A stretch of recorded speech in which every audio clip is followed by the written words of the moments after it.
KBS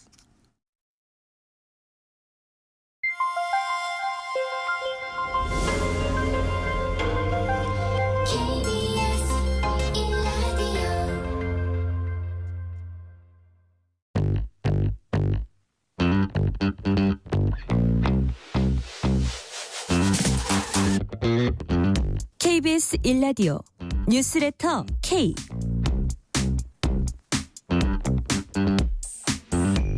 안녕하십니까. 뉴스레터 K KBS 김용준 기자입니다. 오늘 오전 6시부터 전국 3,565곳의 투표소에서 22대 총선 사전투표가 시작됐고요. 현재까지 진행 중입니다. 여야는 모두 높은 사전투표율이 자당에 유리할 거다라고 하면서 사전투표를 적극적으로 독려하고 있습니다. 의정 갈등과 관련해서 윤 대통령과 정공희 대표가 만났지만 서로의 입장차만 확인한 것 같습니다. 추후 논의 여부에 관심이고요. 정치 현안들 이어지는 여야 정치 토크 코너에서 살펴보고요. 저희가 잘못했습니다. 다시 한번 기회를 주십시오. 녹색정의당 지도부가 어제 광화문에서 유권자들에게 이렇게 말하면서 큰절을 냈습니다. 시민 앞에 무릎 꿇은 심정 그리고 총선 임하는 각오, 김준우 녹색정의당 상임선대위원장 목소리로 들어보겠습니다. 고금리에 경기도 안 좋고 살림살이도 팍팍하다 보니 주식 단타를 노려볼까, 가상화폐를 해볼까, 돈 벌 방법 고민하는 분들 많으시죠. 연기파 배우에서 재테크의 여왕으로 불리는 배우 전원주 씨 모시고 재테크 꿀팁도 들어보겠습니다. 문자 샵 9730, 짧은 문자 50원, 긴 문자 100원, 어플리케이션 콩으로 보내시면 무료고요. 유튜브 KBS 1라디오 계정 채팅으로도 이야기 나눌 수 있습니다. 문자 보내주시면 추첨 통해서 커피 쿠폰 보내드리겠습니다. 여러분의 이야기도 많이 들려주십시오. 뉴스레터 K 지금부터 시작합니다.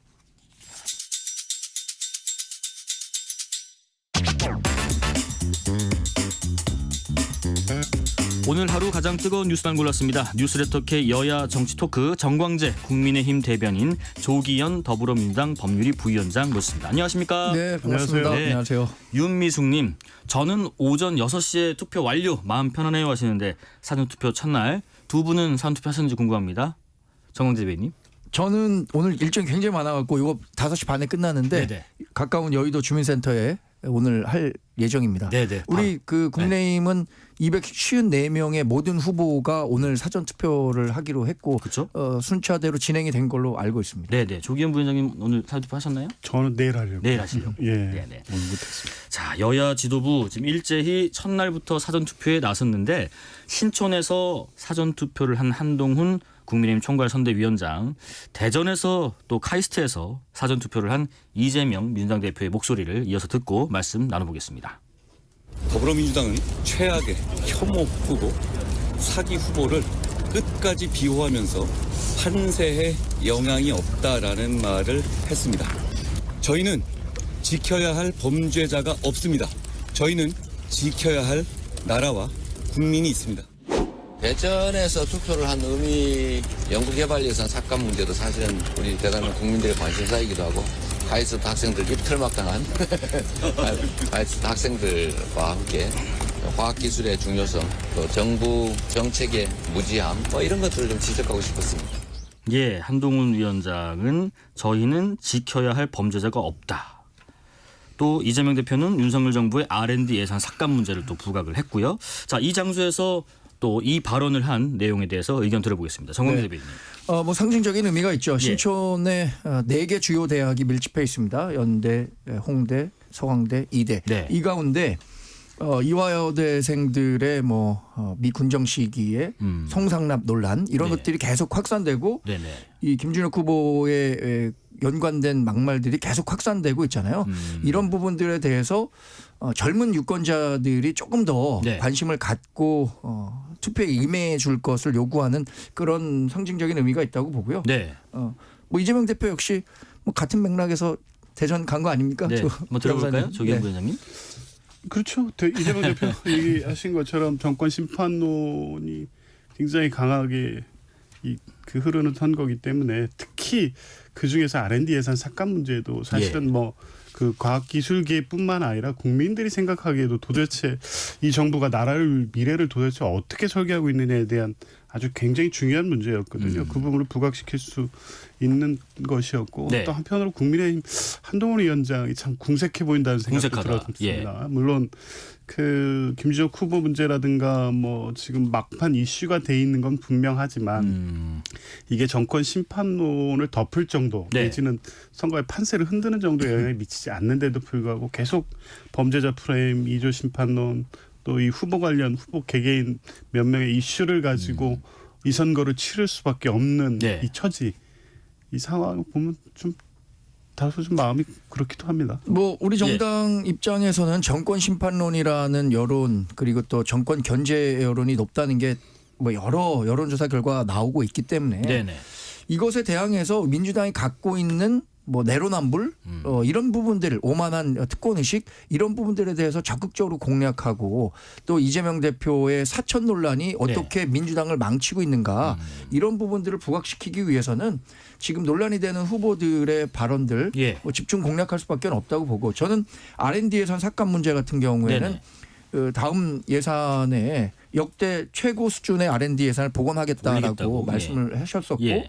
그런 면에선 일단락된 이슈인데 반대로 김진욱 후보나 민주당 후보의 막말, 뭐 도덕적 리스크 이런 것들에 대한 거는 계속 확산하고 있기 때문에 네. 이게 뭐 후반 막판에 표심에는 분명한 영향을 줄 거라고 생각합니다. 네, 윤석열 대통령도 오늘 부산에서 사전 투표를 했더라고요. 공식 일정으로 부산을 찾았기 때문에 일정상 고려를 한 측면도 있겠지만은 윤 대통령께서 지난 2022년 당시 그 대선 후보일 때도 부산 대연동의 남구청 사전 투표소에 투표를 했고 이번에도 부산에서 했고 요 특별한 의미가 있을까요, 송영 대변인?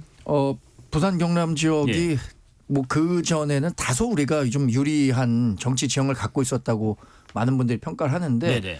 글쎄요 뭐 21대 국회 또 대선 과정 거치고 인구 구조의 변화 뭐 이런 것들을 거치면서 상당히 지금 여론조사 결과도 격전지가 많은 것 같아요. 네네. 그리고 PK가 전체 전국에서 차지하는 인구 비중도 우리가 무시할 수 없는데 그렇죠. 이 PK 민심을 우리 쪽으로 확고히 잡아놓지 않고는 이번 선거 어렵다라는 판단을 했을 것 같습니다. 네네. 그리고 또 윤석열 대통령 일정이 부산이니까 겸사겸사 부산 민심도 잡고 일정에도 맞추고 해서 부산에서 사전 투표했다고 봅니다. 예. 효과적인 전략이었다고 봅니다. 근데 조기현 부장 오늘 좀 재밌는 그림이 좀 있더라고요. 윤 대통령 포함해서 한동훈 위원장 그리고 이재명 대표 모두 사전 투표했는데 세 분 모두 혼자 하셨어요. 보통 부부 같이 하시는데 그렇지 않나요, 조기현 부장님? 일단 이재명 대표는 지방 일정 중이기 때문에 사실 뭐 김혜경 여사가 유세 일정을 같이 할 수가 없죠. 네네. 뭐 굳이 같이 서는 것 자체가 선거에 영향을 미친다 이런 부분을 고려한 것 같지는 않고요. 윤석열 대통령이야 뭐 최근에 김건희 여사 보이지 않잖아요. 네. 그래서 여러 부정적인 영향을 미친다는 부분 충분히 고려했겠죠.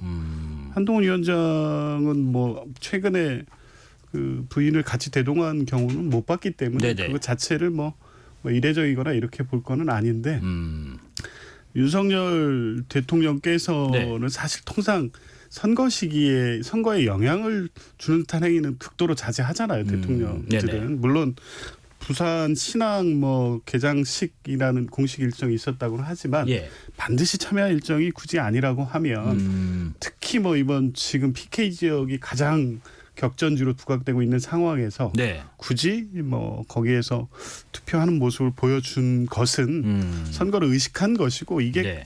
뭐 적절해 보이지는 않습니다. 네. 자, 오늘 오후 조금 전 5시 기준으로요. 사전 투표율이 집계가 됐습니다. 14.08%. 지난 총선 때는 10.93%였다고 해요. 그러니까 이번에 5시 기준으로 투표율이 14.08이고 623만 명이 참여하셨다고 하고요. 지난 총선보다는 3.15%포인트 높고 20대 대선보다는 1.76%포인트 낮다라고 나왔습니다. 이게 투표율이 좀 높은 편인 것 같긴 한데 사전 투표율이 총선 결과와 어떤 연관성이 있을까 궁금합니다. 정광 대변인. 예상했었던 예. 것보다도 조금 더 높은 수치라고 봅니다. 그래요? 네네. 대선보다 낮은 거는 뭐 당연히 그랬을 것 같고 네네. 지난 총선에도 사전 투표율이 굉장히 높았다 높았거든요. 그랬었죠. 네. 근데 이게 2014년에 사전 투표제가 도입된 이후에 이제 하나의 문화로 자리 잡는 것 같아요. 사전 투표가 훨씬 더 쉽고 편하게 할 수도 있다. 네. 그리고 직장을 다니든 여러 일정이든 뭐 맞춰서 하다 보면 뭐 주말까지 특히 포함이 돼 있잖아요. 네.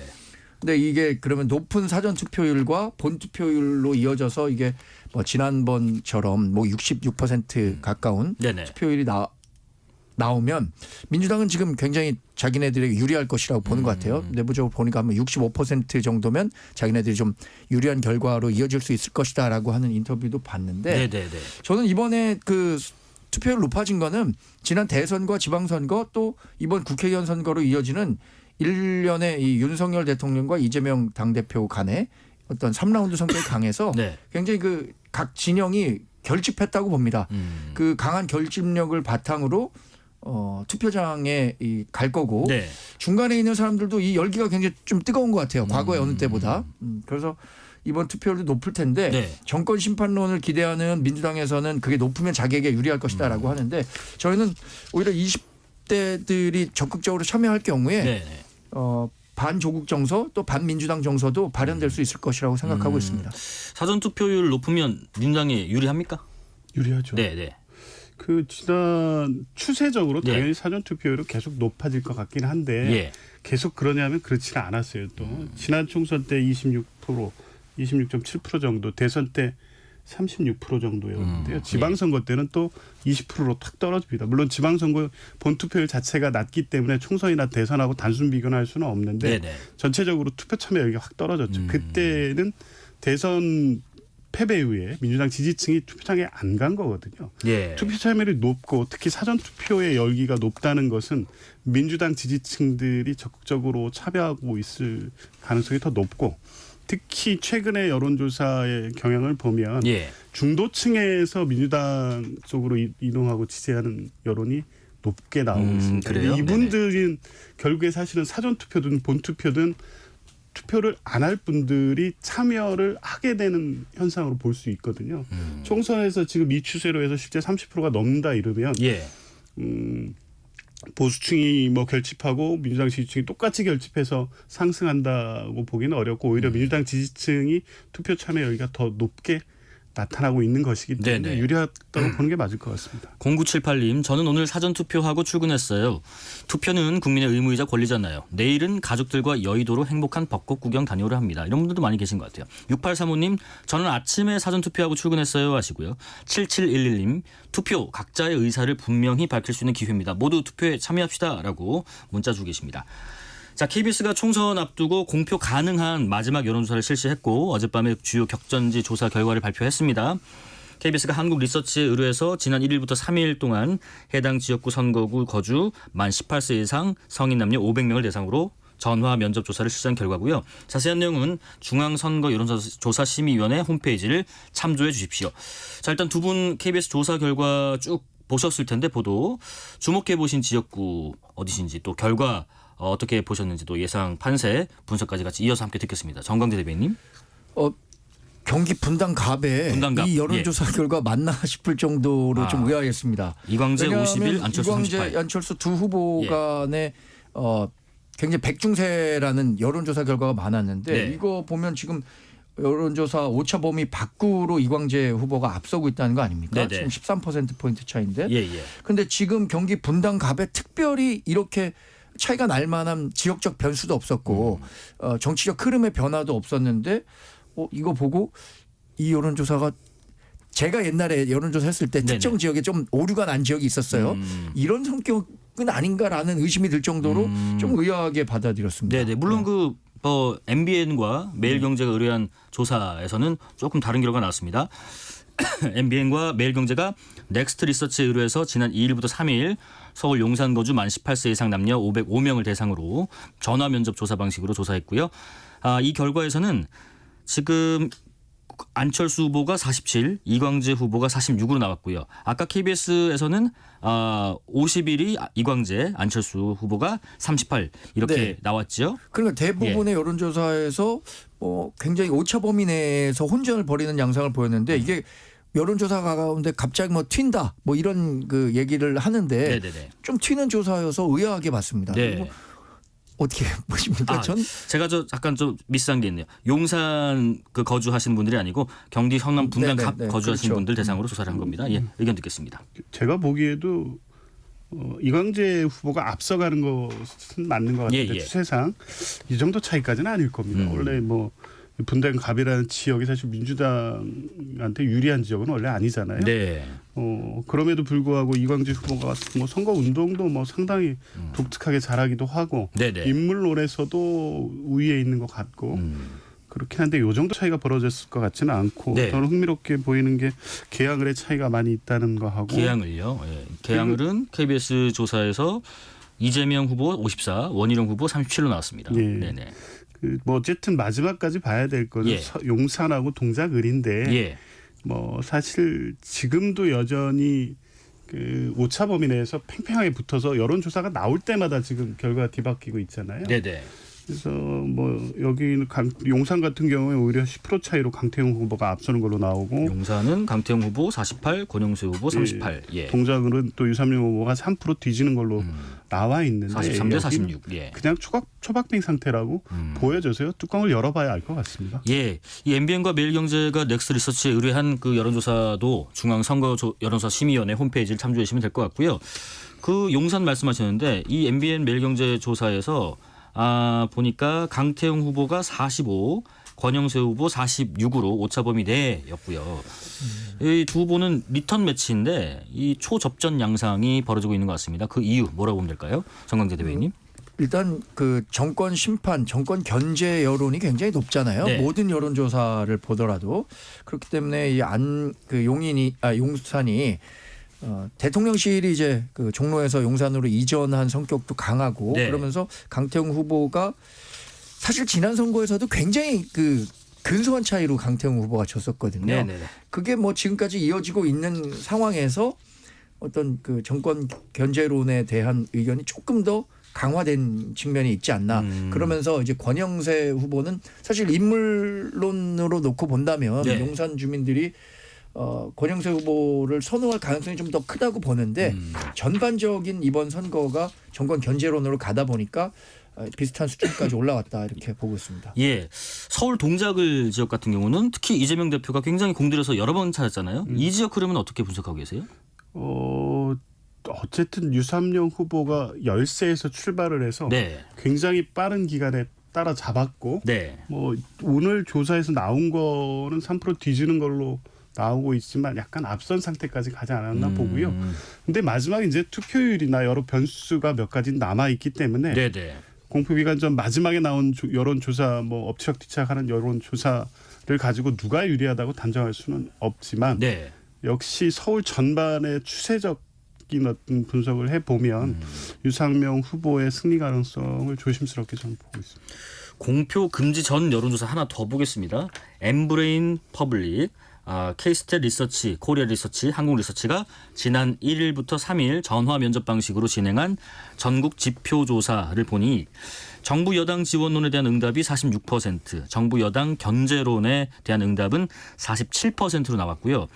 예, 그간의 총선 판세 이야기하면서 정부 심판론이 좀 우세하다 이야기 자주 해드렸는데 막판 판세가 좀 변하고 있다고 봐야 할까요? 이 조사도 중앙 선거 여론조사 심의위원회 홈페이지 꼭 참조해 주시고요. 두 분 분석 좀 들어보겠습니다. 성광 대변인. 저는 이제 그 여론조사가 크게 두 가지로 예. 이루어지잖아요. 전화 면접 방식하고 ARS, RDD 자동응답 방식으로 이루어지는데 네네.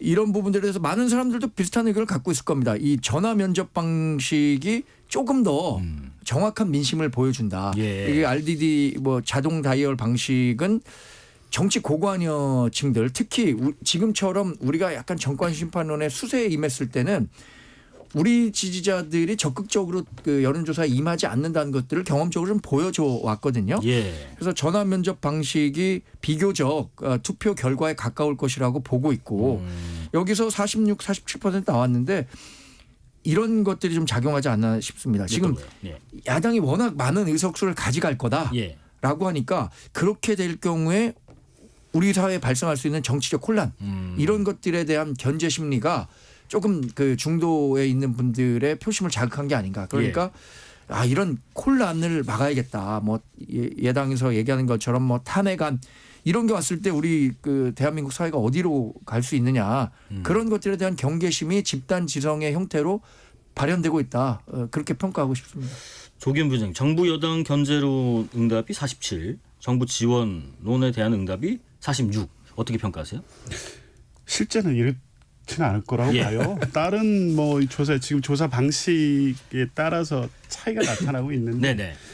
통상 보면 MBS는 보수 과표집이 좀 있는 편이고요. 소위 말하는 하우스 이펙트라고 해서 이 예. 조사에 응하는 층이 보수에도 적극적으로 응답할 가능성이 많다. 이런 측면이 있어서 사실은 정당 지지율도 보면 이 여론조사 자동응답으로 하는 경우가 일관되게 정당 지지율에서 민주당이 높게 나오는 어떤 한 주간의 상황에서도 MBS 조사는 달랐어요. 아마 올해 것 쭉 MBS 추천해 보면 민주당이 앞섰던 조사가 거의 없었을 네네. 거예요. 한두 번밖에. 그러니까 지금은 특히 선거 시기에는 예. 굉장히 이 정치 고관여층의 정치 활성화가 높은 상태거든요. 요럴 때 특히 이 전화면접 여론조사에서 잡히지 않는 층들이 좀 더 많이 있기 때문에 예. MBS 조사에서는 이 정부 지원론이나 정부 심판론이 또 거의 비슷하게 나오긴 했는데 이게 실제 지금 선거 여론을 정확하게 반영한 것으로 보이지는 않습니다. 예, 예. 지금 그 국민의힘 민주당 또 김준혁 양문석 후보에 대한 문제 제기를 연일 강하게 하고 있고요. 김부겸 위원장은 공천 취소 불가능하다. 국민 심판 기다려보는 게 좋을 것 같다라고 했는데 안고 갈 수밖에 없는 현실적인 이유, 뭐 대세에 지장이 없다, 뭐 그렇게 보는 건지 어떻게 평가하면 될까요? 그렇지는 않죠. 예. 또 어쨌든 민감한 수도권 초박빙 지역에서는 뭐 몇백 표가 승패를 가를 수도 있기 때문에 네네네. 그런 정도의 영향을 미칠 거라는 우려도 있는 측면은 분명한데 네. 어찌됐든 이 공천 과정에서 제출된 서류 내지 당이 오랫동안 해왔던 방식에 의해서 검증 과정에서 문제가 없었던 후보인데 네. 선거 운동 과정에서 나오는 막말 논란 그리고 또 양문석 후보 같이 이 대출 과정에서 이제 편법이냐 불법이냐를 아직 확정할 수 없는 상황에서 네. 선거를 치르고 있는데 후보를 사퇴하게 할 수는 없죠. 그리고 본인이 직접 사퇴하지 않는 한 당이 직접적으로 취할 수 있는 조치도 없고 예, 예. 그래서 이미 충분하게 언론을 통해서 비판받고 있는 지점도 있고 그중에서 아직 사실관계가 확정되지 않은 부분도 있으니까 유권자를 통해서 평가받을 수밖에 없다. 현 시점에서는. 예, 예. 이제 그렇게 당은 판단하고 있는 것 같습니다. 정광 대변님, 지금 네. 국민의힘은 부산 수영구에 네. 지금 정현욱 후보 그리고 무소속의 장해찬 후보 예. 이거 어떻게 돼야 할까요? 될 것 같으세요? 대단히 안타까운 상황이 예. 계속되고 있어서 예. 뭐 장해찬 전 최고 후보 같은 경우에는 여러 친분 관계도 제가 얽혀 있어서 예, 예. 하여튼 그럼에도 불구하고 제가 국민의힘 대변인 아닙니까? 예, 예. 이거 관련해서 제가 답변을 했었던 게 화제가 되기도 했었는데 네. 이거 우리 당이 공천 취소한 다음에 새로 공천자를 냈습니다. 그렇죠. 그런데 공천 취소를 당한 사람이 밖에서 다시 경선 아니면 단일화하자라고 얘기하는 것에 어떻게 우리 공당이 그 제안에 응할 수 있겠습니까? 네네. 우리는 이미 이 기차가 떠난 거죠. 이거 2012년에요. 문재인 대통령이 안철수 후보가 당시에 굉장히 높은 대중적 인기를 바탕으로 해서 같이 그 단일화하자 그랬는데 네네. 문재인 대통령이 단호하게 나는 민주당에 경선을 거쳐서 그 임명된 경선을 통과한 후보인데 내가 네. 어떻게 여기서 단일화에 응할 수 있느냐라고 했던 것과 거의 판박이라고 봅니다. 그러면 장해찬 후보가 사퇴해야 된다. 저희는 뭐 예. 대승적 차원에서 당에 대한 헌신 또 선당 후사와 자신의 정치적 미래 이런 것들을 모두 고려했을 때는 인간적으로 또 정치적으로 사퇴를 해서 우리 당에 힘을 실어줘야 되는 게 장해찬 후보의 선택이어야 한다라고 생각하고 있습니다. 예, 선거 막판 진행된 여론조사에서도 조국 혁신당의 약진이 좀 눈에 띄더라고요. 어제 방송에서 민주당의 이동윤 보좌관이 조국 혁신당 그 지지율을 잠깐 또 언급했었는데 관련 여론조사 개요도 함께 말씀드릴게요. 여론조사 꽃이 지난 3월 29일부터 30일 실시한 전화 면접 조사 결과 비례정당 투표를 어느 정당, 세력, 단체에 할지 묻는 질문에 조국 혁신당은 27.7% 가장 높은 응답을 받았고요. 국민의미래 22.4, 더불어민주연합 15.4 순으로 집계가 됐고요. 이 내용 역시 중앙선거여론조사심의위원회 홈페이지를 참조하시면 됩니다. 조국 혁신당이 막판까지 계속 이 기세를 몰아갈 것으로 보이시는지 아니면 막판에 좀 다른 흐름을 보일 수 있을 것인지 어떻게 예상하세요, 조경호 기자님? 이미 막판이죠. 예. 그래서 선거 초기에 조국 혁신당 돌풍이 시작될 지점쯤에서 이 부분을 논평할 때 틀림없이 조정될 것이다라고 봤거든요. 이게 아무래도 신상품이고 예. 관심을 가질 수밖에 없고 예. 선명한 메시지가 있고 또 조국 대표에 대해 갖고 있는 여러 복합적인 신정이 있지만 동정론도 분명히 있고 네네. 또 상대적으로 비교해보면 윤석열 정부 한동훈 위원장이 그렇게 한동훈 위원장이 주장하는 법률적 도덕적 우위에 있느냐에 대한 다른 판단이 생기기도 시작했고 이게 오히려 돌풍이 더 강해지고 있는 것 같아요. 제 주변만 봐도 뭐 당연히 오랫동안 민주당을 지지해 왔던 예. 주변의 사람들도 이 추세와 똑같은 식의 반응을 하고 있거든요. 민주당의 좀 아쉬운 부분 조국 혁신당 통해서 나 풀고 싶다. 네. 이 추세가 꺾이질 것 같지가 않습니다. 예. 혹시 짧게 한 말씀. 저는 조금 다르게 보는데 더불어민주연합의 그 득표율이 지금 나오는 여론조사보다는 조금 높아질 거고 조국 혁신당은 지금보다는 낮은 수치가 나올 걸로 예상합니다. 이게 조그만 투표 공간에 갔을 때 나오는 민주당 그 지지자들의 행태라고 생각합니다. 예. 그렇죠. 네, 민주당 지지율은 이거보다는 높아요. 4137님 저는 지금 막 투표했어야 하십니다. 여기까지 말씀 듣겠습니다. 지금까지 정광재 국민의힘 대변인 조기현 더불어민주당 법률위 부위원장이었습니다. 고맙습니다. 네, 고맙습니다. 실시간 교통정보 알아보겠습니다. 교통정보센터 서휘영 리포터 나와주세요. 네, 이 시각 교통정보입니다. 금요일 퇴근 시간 다가오자 교통량이 확 늘었습니다. 서해안고속도로 서울 방향 송악에서 서해대교까지 정체고 서평택에서 시작된 정체가 또 화성휴게소까지 이어지는데요. 그 사이 화성휴게소 부근에는 화물차 사고 나서 일대 더 혼잡합니다. 이후 비봉에서 팔곡터널까지 또 광명역에서 금천까지 정체입니다. 나란히 가는 평택 시흥고속도로 시흥 방향은 조암에서 남한산까지 22km 일립니다. 경부고속도로 부산 쪽 충청권 정체가 긴데요. 천안분기점에서 천안휴게소까지 밀리고 신탄진에서 회덕분기점까지도 속도 떨어집니다. 중부고속도로 하남 쪽 일죽에서 중부 1터널까지 19km 정체, 또 하남분기점에서도 속도 내려갑니다. 반대 남이 쪽도 진천에서 진천터널 구간, 또 오창에서 남이분기점까지 긴 정체 보입니다. 제2중부고속도로 하남 방향은 하번천 터널에 사고 나서 경기 광주 분기점부터 신월청교까지 정체 이어지고 있고요. 중앙고속도로 부산 쪽은 원무 2터널 부근 2차로에 승용차 사고 나서요. 춘천 요금소부터 여파받아 많이 밀리고 있습니다. 이후 안동분기점에서 의성까지는 정체고요. 대간분기점부터 삼라까지 속도 떨어집니다.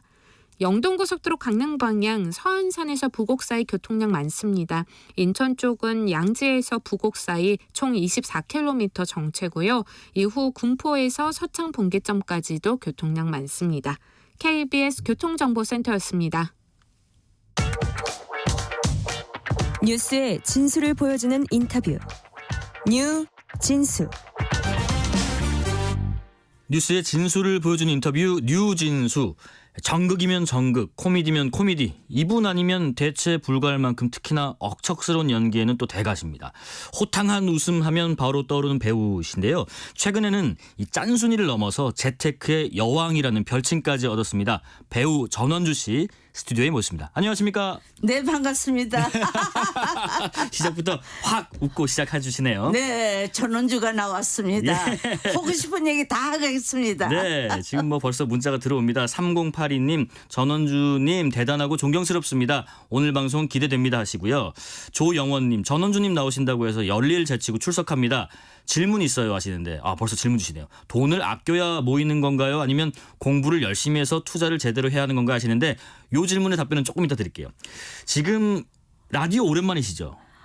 굉장히 오랜만에 해요. 근데 좋아요. 예. 네. 1939년생이시니까 올해 85 되셨어요. 맞습니다. 제가 숙녀분의 또 이렇게 나이를 죄송합니다. 이순재 선생님이 오빠이신 거죠? 그러면. 예. 네네. 저보다 3살인가 4살 우이세요. 네. 그래서 지난달에 또 종영한 최고 시청률 22%를 넘은 드라마 KBS 드라마 효시민의 각자도생에도 출연하셨고요. 오늘은 또 행사도 앞서서 다녀오셨고요. 네. 아니 이렇게 왕성하게 활동을 하는 비결은 당연히 건강하시기 때문인 것 같은데 일단 건강 비결은 뭐예요? 네, 딴 거 없습니다. 네. 많이 웃고 많이 걷고 기분 나쁜 건 빨리 잊어버리고 기분 좋은 것만 생각하고 네. 운동을 많이 하고 노래도 많이 하고 노래도 많이 하시고. 이것이 건강의 비결인 것 같습니다. 어떻게 보면 되게 기본적인 것들인데 네. 그런 것들을 잘 챙기는 것 말고 뭐 특별한 비결은 따로 없으시다. 운동을 열심히 하고요. 예. 소식하고 소식. 네, 육식을 줄이고 채식을 많이 하고 자주 먹고 네네. 많이 웃고 네. 또 영양제는 우유 뭐 이런 거는 물 갖다가 쭉 넣고 예. 쉬지 않고 마십니다. 영양제도 챙겨 드세요? 네, 영양제도 요것저것 너무 짧아서 걱정이니까 뼈가 튼튼하라고 뼈 영양제도 먹고요. 네네. 또 혈액도 좋아지라는 것도 먹고. 예. 아무튼 건강은 자기가 챙겨야 돼요. 예. 그리고 줄여 먹는 거, 아껴 먹는 거. 아껴 먹는 거. 네. 교사 생활을 하시다가 방송계에 입문을 하셨고 그때가 61년 전인 1963년이시더라고요. 네. 근데 배우가 아니라 처음에는 성우로 먼저 활동하셨는데 네. 배우 활동 그러면 어떻게 시작하게 되신 거예요? 내가 우리 어머니가 인물이 빠지니까는 쟤는 정말 선생이나 만들어야지 신부 일감이 교사였습니다. 그때는요. 네네. 그런데 거기에 뜻이 없어요. 나는 기가 많아가지고 책을 읽어야 되고 혼자 서서 노래도 해야 되고 이러니까 예. 학교에 뜻이 없어요. 그런데 마침 성우를 뽑는다고 그러니까요. 예. 갔는데 심사위원들이 쭉 앉았다가 내가 서니까는 빨리 읽고 나가 이러더라고요. 네. 저기 어떻게 연예인이 여기 저런 게 들어왔나 했나 봐요. 근데 그때 제가 저는 열심히 살고 있습니다. 예. 모든 걸 잘하는 사람입니다. 네. 얼굴보다 목소리가 이쁩니다. 네. 감동을 해갖고 성우할 때 1등으로 들어갔어요. 제가. 1등으로요. 네. 그때는 정말 해설도 하고 예. 뭐 여러 가지 전원주가 못할 수 없는 것까지 다 했어요.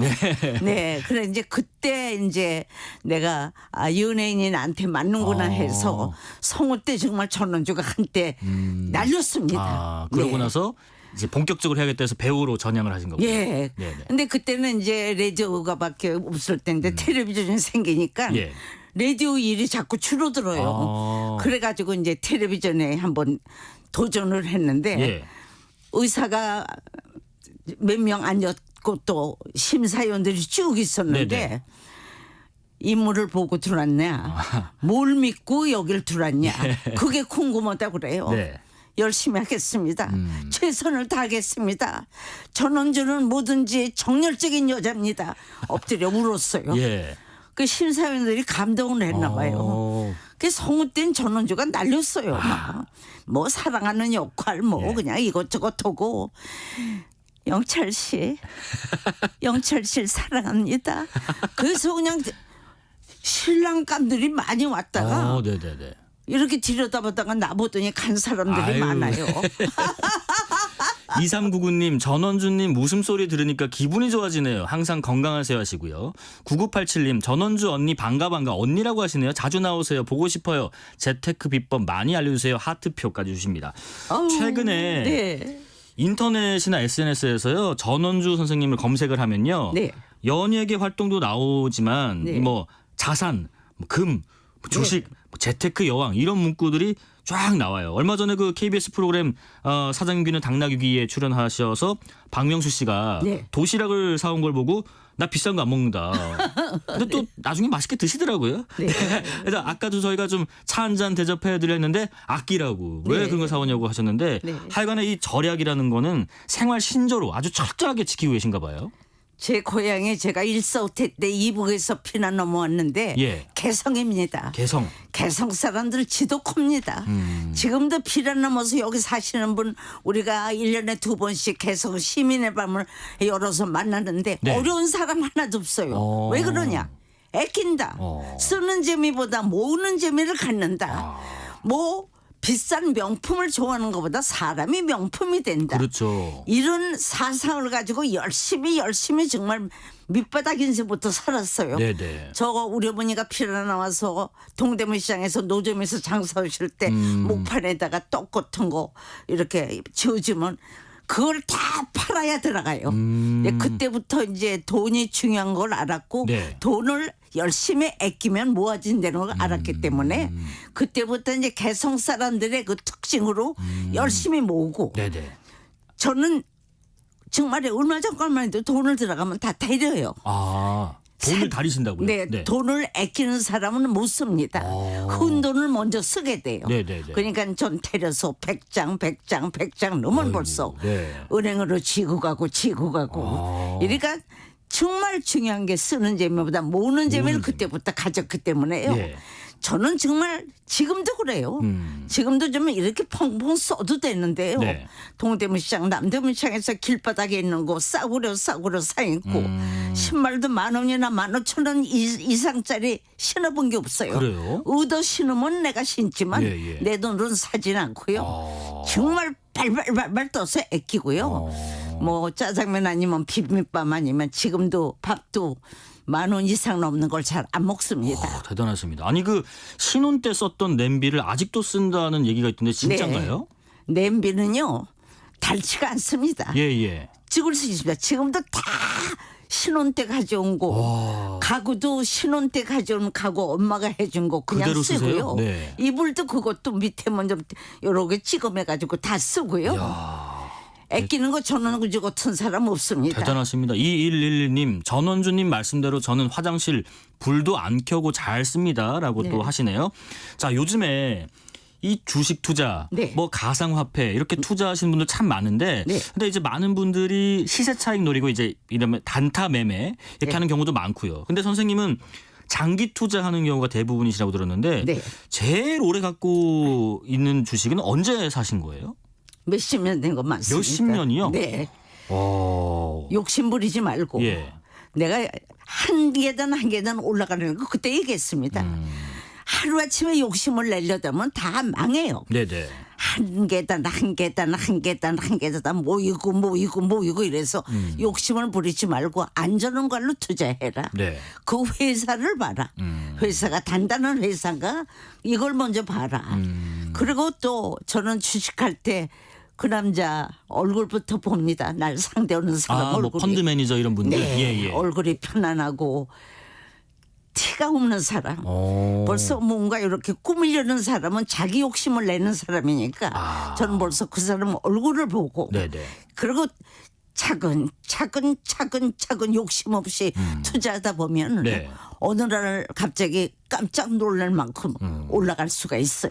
아 근데요 선생님 이게 좀 오르면 얼른 빼서 좀 이득 보고 싶으실 수도 있을 것 같은데 어떻게 그걸 참고 기다리세요? 저는 그냥 무조건 참습니다. 그게 가능해요? 되게 어려울 것 같은데요. 그러니까 주식회사에서도 깜짝 놀래요. 예. 모아두고 참고 기다리면 어느 날 갑자기 자기가 놀랄 만큼의 이익이 돌아와요. 네. 그러니까 발발 떨긴 떨지만 급히 서두르지 말고 네. 차근차근 마음을 비우고 네. 욕심을 버리고 해나가면은 엘리베이터 탄 것보다 더 층계 올라가는 게 편안하게 끝까지 올라갈 수 있습니다. 2122님 전원주님 동네에서 길 가다 만났는데요. 버스 타는 곳이 멀어서 제가 모셔다 드린다고 했는데 운동 삼아 걸어가신다고 하셨어요. 존경합니다 하시고요. 3602님 20년 전 전원주 선생님이 촬영장에서 아이가 놀러 왔는데 용돈을 주시더라고요. 정말 쓸 때는 쓰시는 분이라고 또 하시네요. 내가 느껴요. 예. 지금도 정말 제가 자가용 타고 다 재야 되는데 예. 자가용 차도 제일 싼 거 사다가 얼마 전에 내가 이제 손녀한테 물려줬어요. 아 그러셨어요. 이제 90이 가까우니까 네. 이 감각이 떨어져가지고 후진하다가 긁어주지 않으면 아이고. 한번 벤츠를 긁어주다 도망가다가 걸렸어요. 그러고 보니까 이제 내가 운전을 하면 안 되겠다는 걸 느껴서 손녀를 줘버리고 네. 뭐 택시 타면 요금이 타다다다 올라가는 게 총알 쏘는 거 같잖아요. 왜 그런 마음을 가지고 앉았어요. 버스는 딱 1,500만 원 넣으면 1,500만 넣으면 쫙 가는 데까지 구경하면서 갈 수 있고 그렇죠. 지하철은 또 공짜니까요. 예. 그냥 올라가서 여행도 가고 저는 그거 타고 온천까지 갔다 온 적도 있고요. 지금도 이제 우리 KBS는 이렇게 가깝지만은 네. 이제 타방송국 하면은 저 파주까지 갈 때가 파주까지, 있어요. 예. 그래도 버스 타고 대중교통, 지하철 예. 타고 걸어서 아이고, 갑니다. 대단하십니다. 많이 걸으니까 건강해요. 지금도 다리가 탄탄합니다. 네네. 저는. 선생님 그 아까 잠깐 또 주식 얘기 잠깐만 좀 돌아가서 근데 선생님도 투자 실패를 해보신 적은 있으세요? 욕심내다가요. 아 그러셨어요? 남의 얘기를 엿듣다가요. 네. 내가 내 마음을 가지고 마음을 비우고 해야 되는데 하루아침에 20계단으로 올라가려다 보니까 아. 나도 한번 왈카닥 한 적이 있어요. 아 그러신 적 있구나. 그 때문에 주식을 들고 막 울면서 네네. 욕심을 부리지 말자. 마음을 비우자. 한 계단 한 계단 올라가자. 그때부터 내가 마음을 비워가지고 지금은 차근차근 올라가고 있습니다. 아, 주식 말고도 또 한 가지가 금에 또 투자하고 계시다고 네. 들었는데 금값이 이제 본격적으로 상승하기 시작한 게 2019년 무렵부터였다고 들었어요. 네. 근데 그때부터 투자를 시작하신 거예요. 혹시 실례지만 얼마나 갖고 계신지도 궁금하고요. 처음에는 이제 어머님이 금을 물려주셨어요. 예. 가시기 전에 유산으로 금을 비녀도 주시고 뭐 뿌러지도 주시고 반지도 주시고 팔찌. 그게 모으다 보니까 네네. 금이 굉장히 중요해요. 위험하지가 않잖아요. 그렇죠. 그건 가지고 있으면 내 거예요. 그래서 그때부터 차근차근 해가지고 지금도 이제 그 모 은행에서 네. 내 금고가 있습니다. 금고가 있으세요? 네, 금고에 열면은 따다다다닥 나오게 만큼 가득 채워놨습니다. 그 정도로요. 네. 대단하십니다. 부동산 관련 투자도 하고 계신다고 들었는데 이 부동산, 뭐 주식, 금테크 네. 어떤 방식이 제일 효과적일까요? 다 이점이 있고 단점이 있는데요.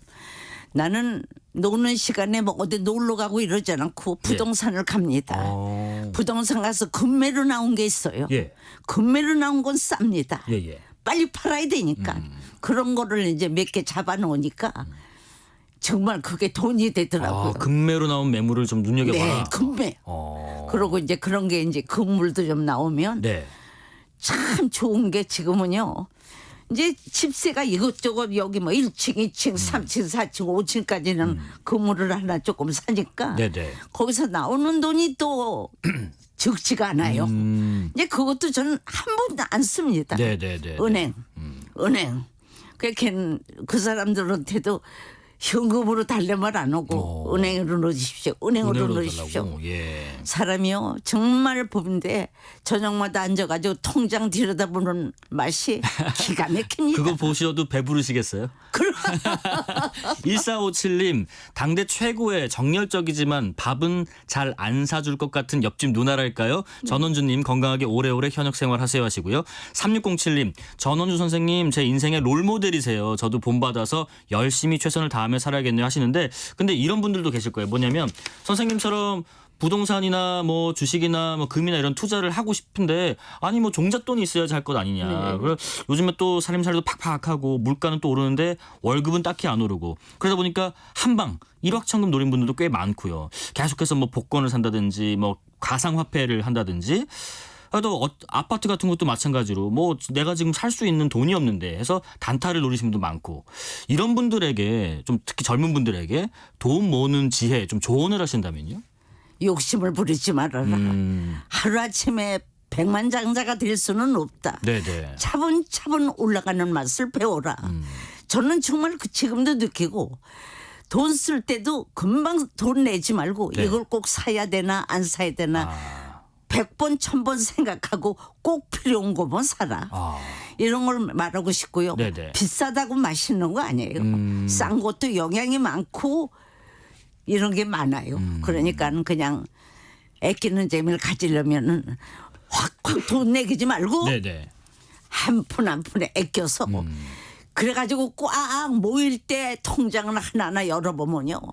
정말 가슴이 날아갈 것 같고 야 전원주야 너 인생 잘 살았다. 아. 자꾸 못생겼지만 돈 싫어하는 사람은 없다. 네.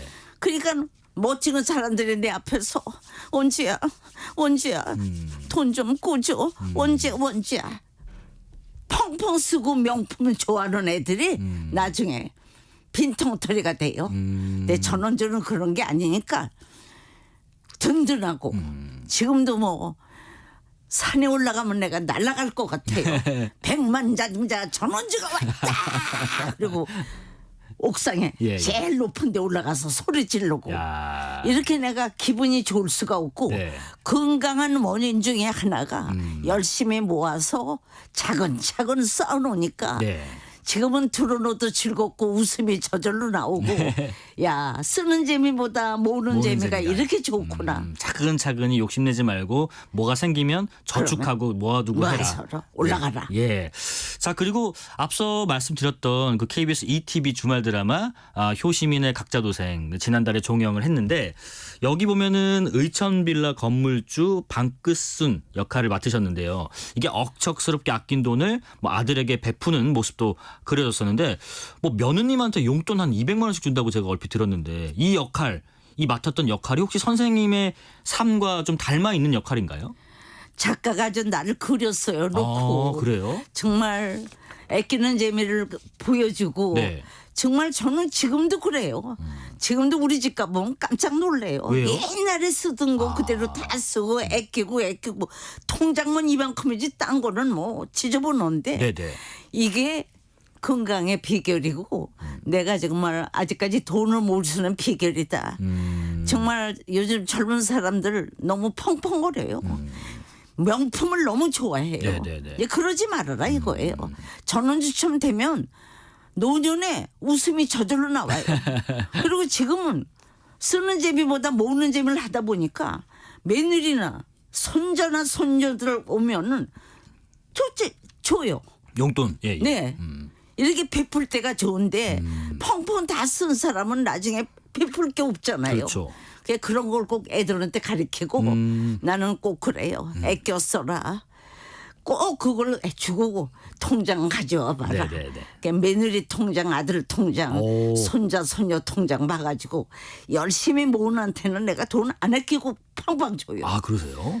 쓴 아이한테는 안 줘요. 돈. 모을 만큼 잘 모으는 우리 자식들한테는 인센티브를 더 주시는 거죠. 그럼요. 보너스를. 자, 이렇게 이만큼 방끝순 역할은 거의 선생님을 그려서 만든 네. 것과 거의 꼭 닮아 있다는 말씀하셨고 네. 드라마가 최고 시청률이 뭐 20%를 훌쩍 넘기면서 네. 굉장히 잘 됐죠. 그리고 네. 마무리가 됐는데 어떠세요? 작품도 좀 오랜만에 하셨고 이거 끝날 때 좀 시원섭섭하셨어요? 아유 끝날 때는 섭섭하죠. 예. 연예인은 많이 바쁠 때가 제일 좋아요. 예. 근데 여기저기 떠드는 프로는 좀 많이 했었는데 드라마를 굉장히 오랜만에 그러니까요. 했어요. 네네. 오랜만에 하니까 열심히 해야 되겠다. 작가 눈에 들어야 되겠다. 작가가 집에서 볼 때 아우 저 여자를 더 많이 그려줘야겠다 하는 게 중요해요. 예. 그러니까 나는 뭐 정말 일주일 내내 녹화 전날까지 대본 들고 살아요. 혼자 서서 해보고 앉아서 해보고. 열정이 대단하시네요. 네. 그동안에 그 출연하셨던 작품들이 엄청 많으신데 네. 뭐 방송, 뭐 공연, 영화 할 것 없이요. 그래도 가장 기억에 남는 작품은 뭐세요? 대추나무 사랑 대추나무 사랑 걸렸네. 걸렸네. 네. 역시. 네네. 그게 전원주를 살린 드라마고 그 작가 연출자 밑에 엎드려서 전원주한테도 큰 역할을 주십시오. 밤낮 식수님은 주지 마시고 한번 크게 떠드는 역할 한번 주십시오. 그리고 엎드려 울었어요. 그러셨어요. 그리고 내가 그때 웃지도 않았어요. 나 웃음이 후천적인 웃음이에요. 그 작가고 연출자가 이렇게 속이고 있는데 앉아서 그랬더니 예. 대추나무 사랑골레네 셋이 시끄러운 여자를 하나 만들어 주십시오. 해서 걸린 게 이야. 전원주를 살린 드라마가 네. 대추나무 사랑골레네. 대추나무 사랑 걸렸네가 그거 가장 6년 넘게 했거든요. 그러니까요. 전원주를 생각하면 대추나무 사랑골레네. 대표작. 네. 혹시 이런 역할 한번 해보고 싶다 하는 거 있으세요? 왕비마마. 왕비마마요? 네. 왜요? 그건 대사가 멋있잖아요. 얘들아 어떡하면 되지 않냐 이런데 나는 봤나 따다다다다다다다다다다 이거 위에다 보면 내가 머리가 띵해가지고 예. 내가 대사를 까먹어요. 네. 그러니까 좀 점잖은 역할, 멋있는 역할을 한번 해보고 싶은데 한 번도 못 해봤어요. 아, 그러면 그동안에 수많은 배우분들, 동료분들하고 같이 작품 많이 하셨는데 네. 수십 년 이 탤런트 생활을 하시면서 가장 기억에 남는 동료분은 누구세요? 지금은 저 세상으로 갔는데 아이고. 여운계라고 있었습니다. 여운계 선생님. 네네. 내가 서름을 밑바닥에서 연기자로서 많이 받을 때 날 와서 꼭 껴안아주고 위로해 준 게 이제 여운계고. 네. 그리고 이제 제일 친한 건 이제 삼혜자고 삼희자 친합니다. 선생님. 나하고 동년대. 예. 그건 좀 이쁘다고 까불고 나는 저 그 밑에서 내가 일을 많이 해주니까 예. 둘이 친해지니까 걔는 또 내가 옆에 있어야 지가 더 이뻐 보이니까 언제 밥 먹으러 가자 언제 어디 가자 그러다 보니까 예. 이제 둘이 친해져 갖고 삼혜자가 친하고 여운계 삼희자 선생님. 또 두 분. 선우용료. 선우용료 선생님. 네네. 네네. 그렇게 세 분. 자, 이제 드라마는 일단 마무리가 됐고요. 뭐 차기 활동 계획이 있으실지 또 올해 목표는 뭐가 있을지도 궁금해요. 지금은 뭐 건강하게 열심히 살다가 예. 100세까지 알찬타 가는 게 내 목적이고요. 아이고. 많이 웃는 일이 생겨야 되겠고 네. 정말 기분 나쁜 일은 없어야 되겠고 남이 나를 만날 때 고맙게 만나주는 사람이 돼야 되겠고 네. 전원주한테 돈 줄 때 아까워서 주지 말고 정말 수고했다고 주는 사람이 돼야 되겠습니다. 네, 문자 몇 개 읽어드릴게요. 2867님, 엘리베이터 타지 말고 계단으로 한 칸씩 명심할게요 하시고요. 최유리님, 전원주 선생님 늘 건강하세요 하시고요. 3807님, 돌아가신 어머니가 전원주 배우님 팬이셨어요. 저도 팬이고요. 따뜻한 시선으로 응원하고 있습니다 하시고요. 항상 행복하고 건강하세요 하시고요. 아, 마지막 하나만 더요. 3602님, 저 전원주님 지붕 위 뛰어가던 광고 제작했던 사람이에요. 선생님 건강하세요라고 하십니다. 자, 시간 관계상 여기까지 말씀 들어보겠습니다. 지금까지 네. 재테크의 여왕 배우 전원주 씨였습니다. 고맙습니다. 고맙습니다. 6시에 2부 이어가겠습니다.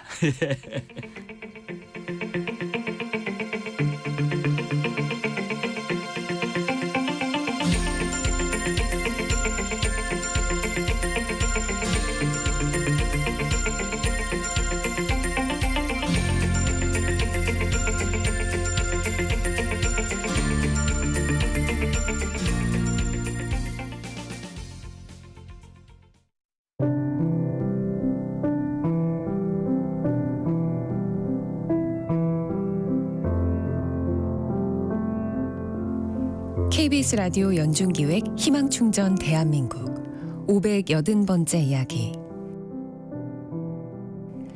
안녕하세요. 아나운서 유지원입니다. 지용이는 어릴 적부터 집안의 실질적인 가장이자 보호자였습니다. 지적장애 3급의 엄마와 지적장애 2급의 형을 돌보며 살아온 지용이. 일주일에 3번 엄마의 신장 투석까지 더해지며 지용이의 일상은 더 힘겨워졌는데요. 24시간 아픈 엄마 곁에서 대소변을 받아내고 목욕과 식사까지 몸이 10개라도 모자란 생활. 19살이 된 지금까지 아픈 가족을 돌보느라 자신의 꿈은 잊은 지 오래입니다. 먼 앞날보다 당장의 병원비가 더 간절하다는 지용이.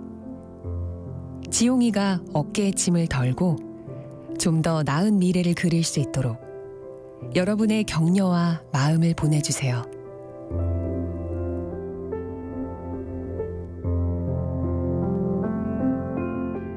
여러분의 따뜻한 손길이 희망의 빛이 됩니다.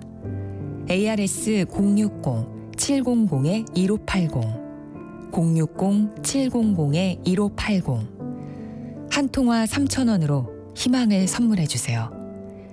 KBS 라디오 연중기획 희망충전 대한민국은 초록우산 어린이재단, 인탑스 주식회사, 그리고 청취자 여러분과 함께합니다. ARS 060-700-1580 한 통화 3,000원입니다.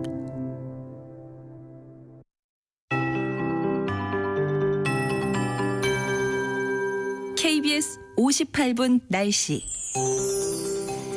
내일도 기온이 높겠습니다. 우선 내일 아침 기온은 서울이 8도 등 전국이 3도에서 11도 목표인데요. 내일 낮 기온이 부쩍 오르면서 서울, 부산이 19도, 세종대전, 광주 20, 대구 22도 등 전국이 16도에서 22도로 매우 포근하겠습니다. 다만 아침 기온이 아주 일부 지역이긴 하지만 내일과 모레 경기 동부와 강원 내륙과 산지 쪽으로는 5도 이하로 떨어지는 곳도 있긴 합니다. 이들 지역은 내일과 모레 아침 서리가 내리는 곳이 있을 전망이라서 농작물 관리 신경 쓰셔야 되겠고요. 일교차가 큰 편이기 때문에 낮과 밤의 옷차림은 좀 다르게 하셔야 되겠습니다. 이번 기온의 높은 현상은 당분간은 이어지면서 내일과 모레를 제외하면 점차 다음 주로 가면서 아침 기온 대부분 10도 안팎, 낮 기온은 20도 안팎이나 20도 이상을 유지할 텐데요. 특히 모레 일요일은 서울이 22도, 광주, 대구 24도까지 오르겠고요. 다음 주 월요일 글피는 서울과 대구가 무려 25도까지 오르면서 활동량 많으신 분들은 월요일에 살짝 더울 수도 있겠습니다. 대기는 건조합니다. 수도권과 강원권 중심으로 대기가 건조하고 바람도 강합니다. 불씨 관리 잘 해주셔야 되겠고요. 오늘 밤부터 내일 오전 사이에 서해안과 전북에는 안개가 짙겠고요. 미세먼지 농도는 대부분 괜찮겠습니다. 지금 서울 기온 17도입니다. 최영우였습니다.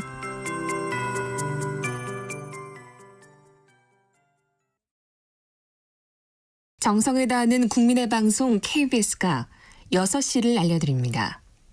AM 711kHz, FM 97.3MHz, KBS 1라디오입니다. HLKA.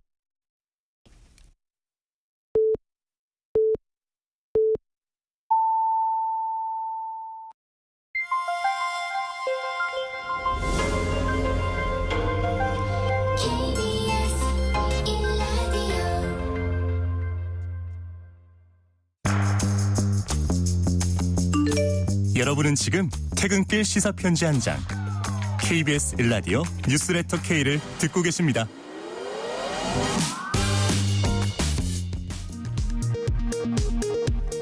이 시각 라디오 정보센터 뉴스입니다.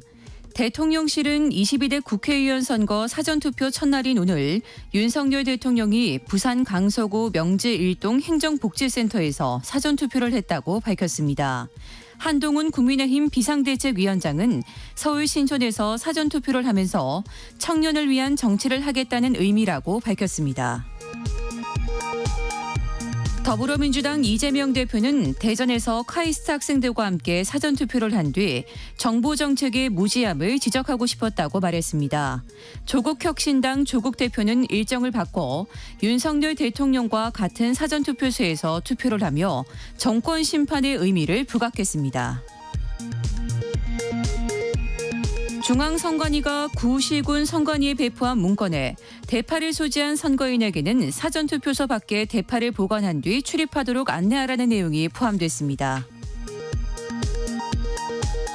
국민의힘이 더불어민주당 양문석 후보를 편법 대출 혐의로 고발한 사건을 수원지검 안산지청이 수사하기로 했습니다.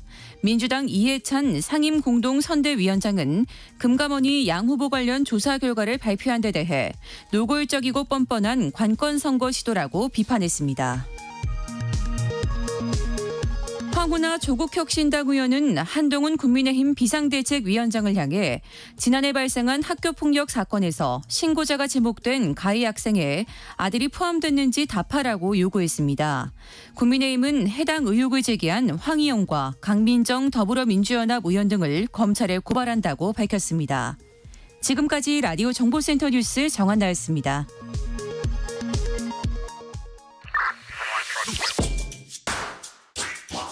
뉴스의 진수를 보여주는 인터뷰, 뉴진수.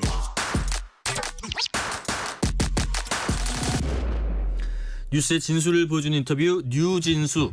총선에 출마하는 여야 각 당의 후보들 만나보고 있습니다. 오늘은 기호 5번 녹색정의당의 김준우 상임선대위원장과 이야기 나눠보겠습니다. 안녕하십니까? 네, 안녕하세요. 녹색정의당 대표 김준우입니다. 네, 오늘 참 바쁘셨을 텐데 한창 또 선거운동도 많이 하셨을 테고 네. 나와주셔서 감사합니다. 아니, 뭐 불러주셨는데 나와야죠, 당연히. 오늘은 어디 다니셨어요? 제가 이번 주에 제주, 부산 갔었고 예. 어제 이제 광주에 내려가서 광주요? 오늘 오전에 광주에서 사전 투표를 하고 네네. 그리고 나서 이제 올라와서 이제 네. 마포에서 장혜영 의원 유세를 좀 하다가 지금 약간 목이 쉬었는데 네네. 네 그리고 이제 끝나고 다시 마포. 홍대 상상마당 가서 거기 마포니까 네네. 거기서 유세를 할 것 같습니다. 대표님도 사전투표 혹시 혼자 하셨어요? 저는 이제 배우자 리스크는 없고요. 이제 광주에서 호남 민심을 좀 얻고자 예. 이제 지금 뭐 한동훈 비대위원장은 신촌 쪽에서 하셨다는 것 같고 이재명 대표께서는 대전 쪽에서 했잖아요. 네네네. 저는 이제 호남에서 진보정당의 또 전략적 선택을 희구하는 마음으로 광주에서 했는데 저희 배우자는 회사 생활하니까 네. 휴가 내고 그걸 할 수는 없지 않겠습니까? 네네. 그래서 저는 광주에 다녀왔습니다. 예. 네. 자, 저희가 대표님하고 인터뷰는 자주 했었는데 네. 정작 정치인 김준우에 대한 얘기는 많이 못 나눈 것 같아요. 그래서 민변 소속 변호사로서 여러 방송에서 또 진보 진영 정치 패널로 목소리를 내오셨고 이번 총선 비례대표 후보이시기도 하고요.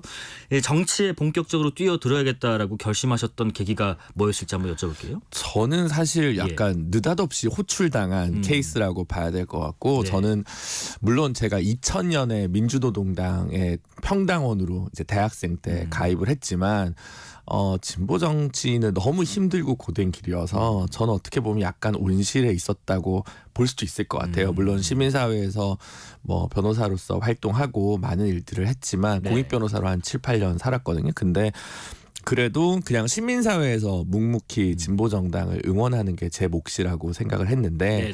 작년 가을에 갑자기 느닷없이 당에서 비대위원장을 하라고 정말 위기구나. 저까지 나오라고 하는 거 보면 야구로 치면 제가 응원석에 계속 20년째 있었는데 마운드에 투수가 더 이상 없다고 저보고 나와서 던지라고 한 셈이어서 네.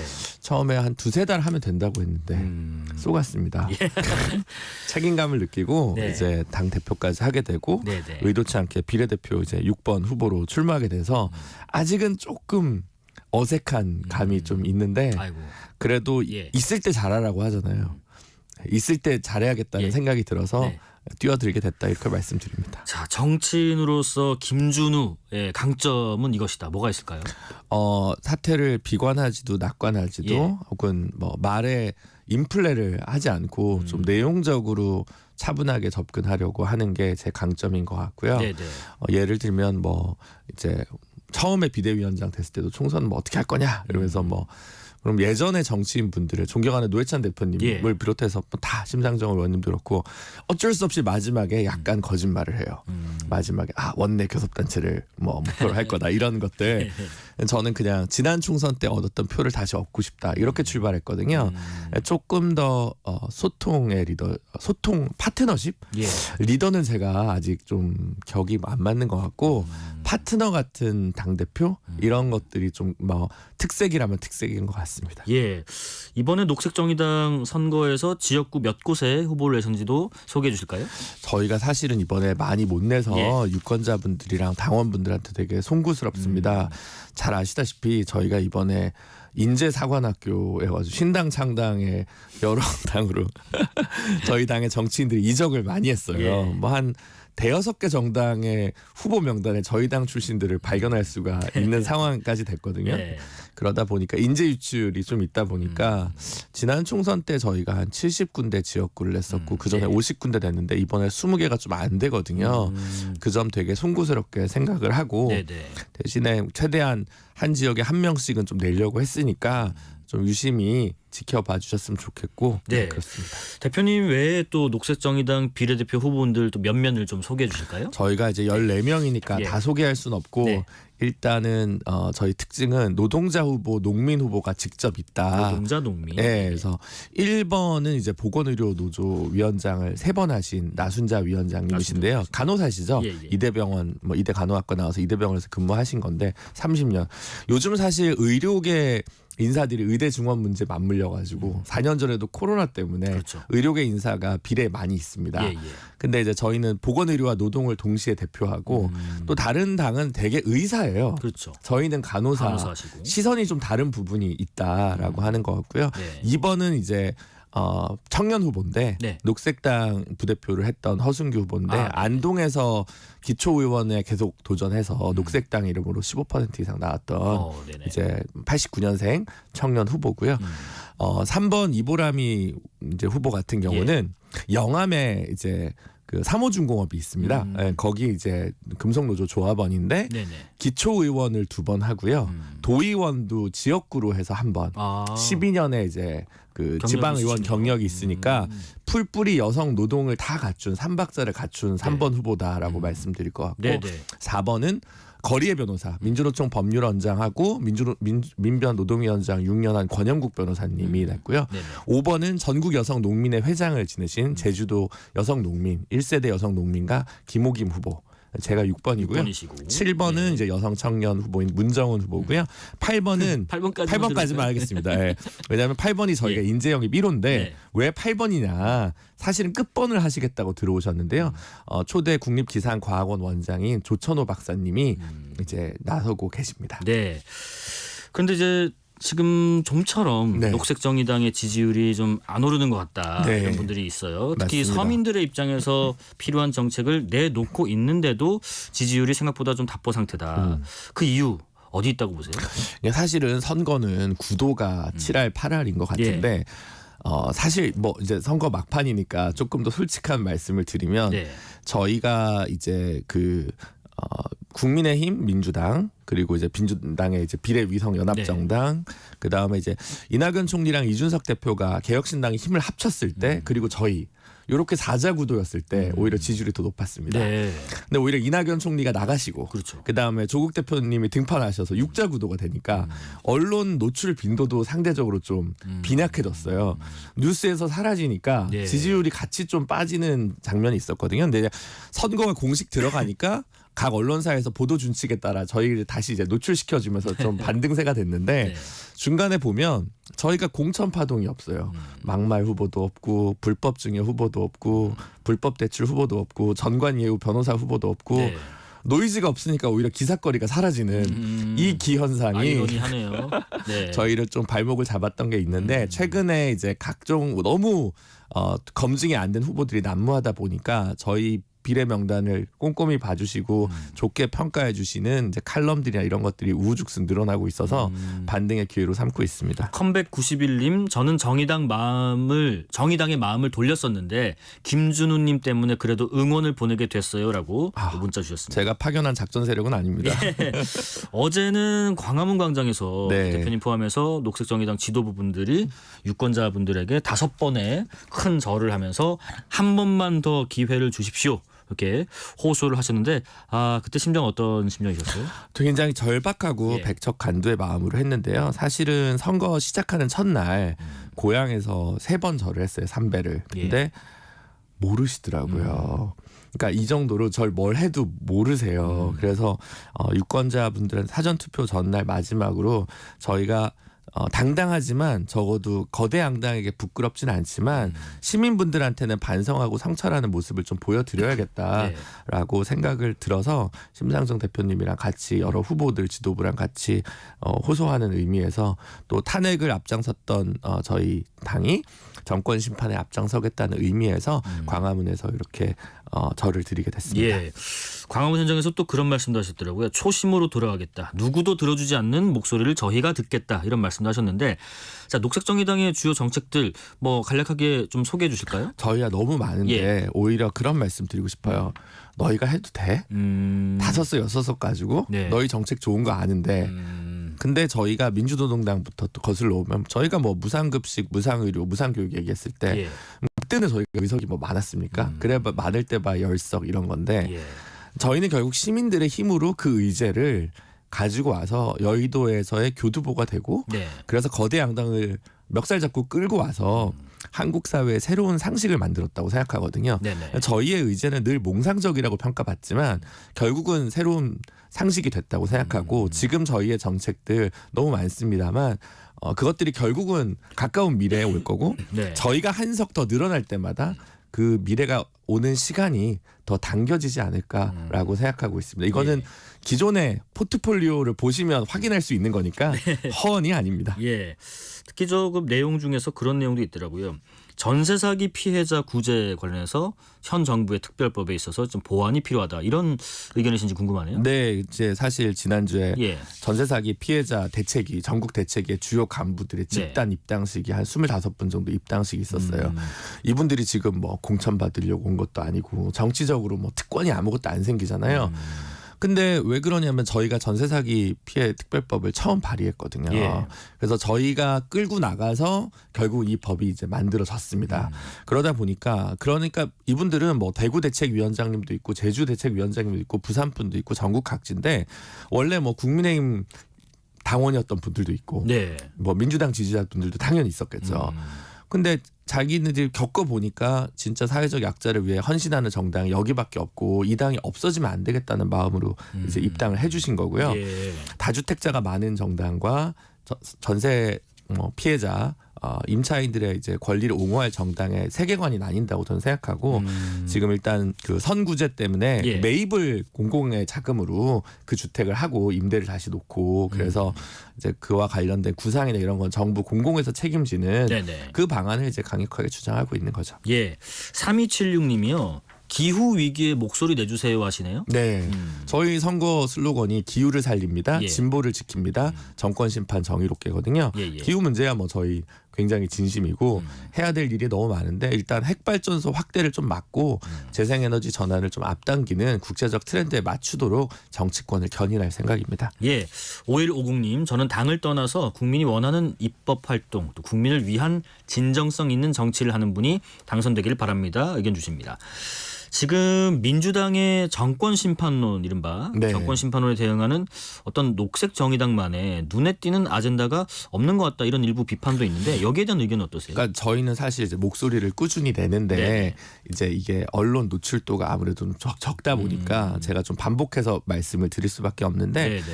일단 저희가 예를 들면 쌍특검법도 저희가 대표 발의한 정당이고 정권 심판에 늘 앞장서 왔다, 견제에 앞장서 왔다라는 말씀을 먼저 드리고 싶고요. 네, 네. 최근에 이제 그 심리적 심판 말고 탄핵 이야기들을 법률가 정치인들도 되게 많이 하세요. 예. 근데 저도 변호사지만 탄핵이 그렇게 간단하진 않거든요. 네네. 200석이라는 소추 조건도 까다롭지만 법적으로도 그것은 그렇게 간단한 문제는 아니어서 네네. 저희는 오히려 중간 평가, 국민 투표 방식으로 심판하는 소환제를 지금은 지방 자치단체장과 지방의원 교육감만 적용되거든요. 주민소환제라는 이름으로 예. 국민소환제를 도입을 해서 대통령까지 국민소환제를 도입을 하자. 예. 이런 구체적인 제안을 계속 반복해서 드리고 있습니다. 대통령 국민소환제 도입에 대한 그 이야기 조금 더 자세히 들어볼까요? 이게 필요한 이유, 또 설명이. 그러니까 외국 같은 경우는 사실은 뭐 대표적인 대통령제 국가인 미국 같은 경우 이제 4년 중임제여서 예. 조금 더 당겨서 평가를 받는 감이 있죠. 미국은 또 하원은 2년제이기 때문에 사실 바로바로 평가를 받습니다. 네네. 소환제가 굳이 필요는 없죠. 근데 저희는 이제 그렇지 않다 보니까 국회의원 국민소환제는 지금도 많은 야당들이 법으로 얘기를 하고 있고 공약으로 얘기를 하고 있습니다. 네네. 문재인 대통령 개헌안에도 있어요. 근데 유달리 대통령에 대해서만 아무도 얘기를 하지 않고 있습니다. 이유를 잘 모르겠거든요. 솔직히 말씀드려서. 그래서 저희는 이거는 물론 이제 주민소환제 같은 경우도 임기 1년 이후에 할 수 있습니다. 그래서 저희도 뭐 그 구체적인 방안은 국회에서 토론해야 되겠지만 한 2년 정도 지났을 때 그 소환을 할 수 있는 방식을 하면 논란을 좀 종지부를 찍을 수 있지 않겠냐. 그러니까 시민의 힘으로 결정하는 게 중요하지 9명의 헌법재판관에 의해서만 결정하는 방식보다는 조금 더 주권 재민의 정신에 충실한 게 소환제 아니냐, 이런 입장을 가지고 있습니다. 질문 들어왔습니다. 네. 3807님. 대표님, 너무 정치 구도가 불리하다는 핑계만 대시는 거 아닌가 싶기도 하네요. 이런 비판에 대해서는 어떤 말씀 주시겠어요? 네, 그것도 사실입니다. 왜냐하면 저희가 뭐 언론의 다소 비우호적 환경이라든가 예. 의석수 부족이라든가 이런 점들은 사실 민주노동당 때부터 꾸준히 있었던 어쩌면 상수라고 생각을 하고요. 네. 네, 그런 점에 대해서는 어느 정도 일리 있는 지적이라고 저는 생각을 합니다. 그리고 사실 지난 4년간 저희의 원내 정치가 예. 조금 그 유권자분들의 기대치를 부응하지 못했던 점도 인정하고 반성해야 될 것 같습니다. 네네. 그래서 저희가 뭐 심상정 대표님이랑 제가 같이 거듭 시민분들한테 성찰의 의미로 그리고 동시에 절박한 호소의 의미로 절을 드린 것도 있는 것이고요. 예, 예. 근데 저희가 사실은 노란봉투법도 저희가 이제 대표 발의했고 그렇죠. 중대재해처벌법도 21대 국회에서 만들었고 예. 전세사기특별법도 진두지휘를 했습니다. 그럼에도 불구하고 너희가 부족했다고 말씀을 하시는 건 정말 표를 가장 많이 받은 적은 없지만 기대를 가장 많이 했던 정당이기 때문에 거대 양당은 뭐 거긴 그렇지 뭐라고 하는 조금 허들이 낮은데 저희한테 제일 엄격하시고 저희가 그러면 그게 억울하다고 할 게 아니라 더 열심히 했어야 되는데 네네. 부족한 부분이 분명히 있었다고 생각합니다. 그래서 더 그 어떤 민주노동당 정신으로 돌아가는 의미에서의 짜임새 있는 비례 명단을 짰고요. 네. 그런 점들을 좀 성찰의 의미로 받아주시면 좋겠습니다. 네, 3807님께 답변이 되길 바랍니다. 오은주님 전세 사기 대책 법안 꼭 필요합니다. 힘써주세요 하시고요. 조국 혁신당의 약진 어떻게 평가하고 계세요? 뭐 여러 가지 복잡한 심정이 드는데요. 예. 일단은 뭐 그 배경에 토양이 있는 것 같습니다. 말하자면 조국 대표님의 어떤 이른바 정치적 복권이 가능했던 데에는 한편으로는 윤석열 정부 하에서의 검찰의 진영적 어떤 비리 의혹에 대해서 불공정한 수사가 혹은 미진한 수사 혹은 수사가 이루어지지 않은 것에 대해서 네. 역으로 조국 전 장관 일가에 대한 수사가 너무 가혹했던 거 아니냐라고 하는 동정론의 토양이 쌓인 그 토대는 기본적으로 윤석열 정부에서 마련했다고 보고요. 네. 다른 한편으로 비명 행사라고 흔히 얘기하는 이재명 리더십의 조금 거친 공천들 때문에 뭐 친문 진영이라든지 민주당 전통적 지지층 내에서의 이반 세력들이 예. 좀 갈 곳 잃은 마음을 좀 흡수한 부분 그 두 가지가 가장 클 것 같고요. 네.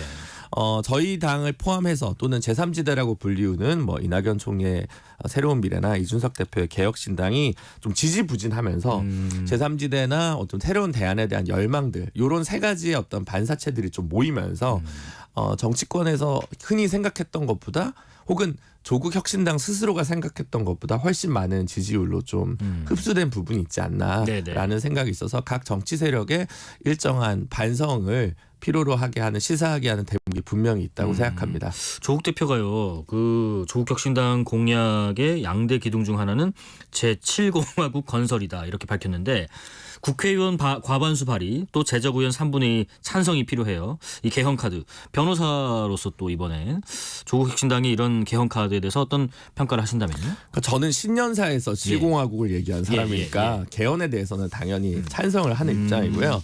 오히려 문재인 정부 시절에 개헌안을 주도했던 조국 대표가 조국 전 장관께서 그때 왜 개헌이 안 됐는가에 대해서 또 발본적인 평가가 필요한 것 같아요. 네. 그래서 그건 합의를 만들어가는 과정이 되게 좀 필요했다라는 생각이 굉장히 많이 들고 저희는 뭐 이제 기본적으로 문재인 개헌안에 저는 한 80%, 85%, 90%까지도 저는 찬성할 것들이 되게 많다고 보여지는데 네네. 대통령제 개혁에 관한 문제랑 일부 조문들에 대해서 조금 토론하면 될 문제라고 생각을 하거든요. 네네. 네, 어쨌든 국민의 마음을 살 수 있고 민생을 위한 개헌이 잘 됐으면 좋겠고 아까 말씀드린 소환제라든가 네. 결선 투표제 이런 것들도 꼭 들어갔으면 좋겠습니다.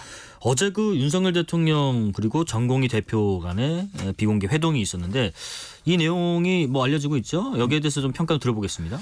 네, 뭐 어쨌든 갈등의 주체들이 예. 만난다는 자체에 대해서는 의미가 있다고 저는 생각을 합니다. 네네. 오히려 너무 늦게 만난 감이 없지 않아 있고요. 이제라도 만난 건 다행스러운 일인데 네. 이렇게라도 만난 이유가 오히려 선거에 불리한 그 역풍이 지금 정권에 불기 때문에 아닌가.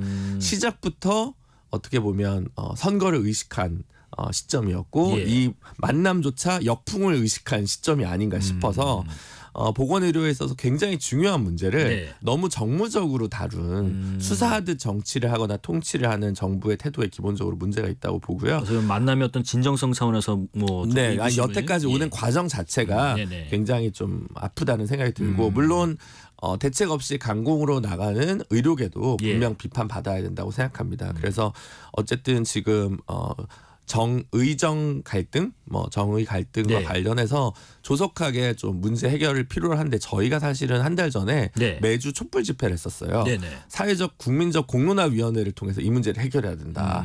선거하느라 바빠 죽겠는데 계속 그걸 했었거든요. 예. 언론에 막 충분히 조명 안 됐지만 최근에 사회적 대화 협의체를 정부에서 만들겠다고 한 걸 보면 결국 정책적으로는 저희가 늘 선도하는 정당 아니냐 이런 얘기를 하고 싶고 네. 한시바삐 국민 건강에 위험이 없도록 의료계도 조금 한 발 물러서는 모양새를 보여주셨으면 좋겠으면 하는 바람입니다. 이번 총선에서요. 어떻게 양당 구도가 깨질까? 이것도 좀 관심사인데 어떻게 전망하세요?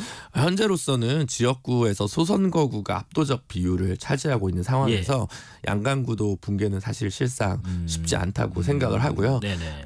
이 양당을 제외한 정당의 몫이 뭐 20석에서 30석 사이 정도로 흔히 예상하는데 네. 그 예상치를 크게 벗어날 것 같지는 않습니다. 다만 이제 그 구체적 구성이 어떻게 되느냐에 따라서 22대 정치의 다양성이랑 역동성이 보장될 것인가 아니면 거대 양당의 대립만으로 그냥 국회가 멈춰설 것인가에 대한 고민이 있을 것 같고 네네. 그런 상황에서 저희한테도 좀 기회가 필요하지 않을까라는 생각입니다. 네, 8144님 녹색정의당 주 4일제를 제안하기도 했는데 많은 소상공인 또 개인 사업자 특수고용 노동자들을 위한 정책은 아니라는 생각이 듭니다. 노회찬 정신을 생각한다면 이런 노동자들을 위한 정책을 더 제시해야 하지 않을까요? 의견 주시네요. 저희 4페이지짜리 공보물에 그 빠득빠득 넣었거든요. 그래서 예. 5인 이하 사업장에 대한 근로기준법 적용이나 모두 그 특수고용직을 위한 일하는 사람 시민 기본법 저희가 지난 국회 때 발의했습니다.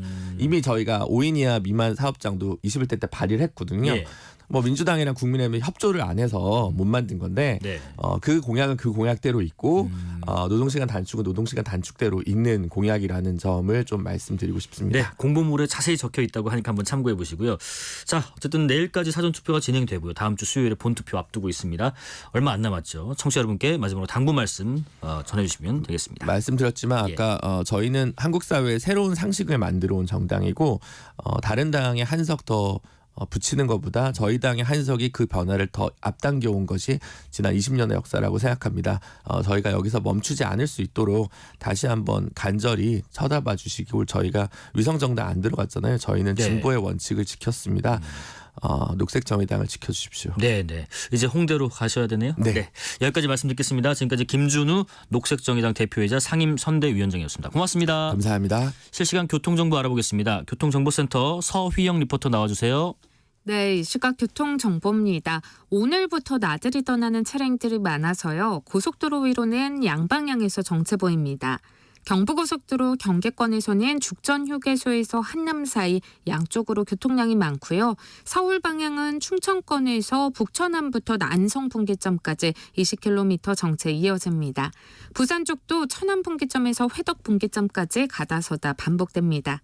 서해안고속도로 서울 방향 송악에서 화성휴게소까지 19km, 또 비봉부터 금천까지 13km 밀리고요.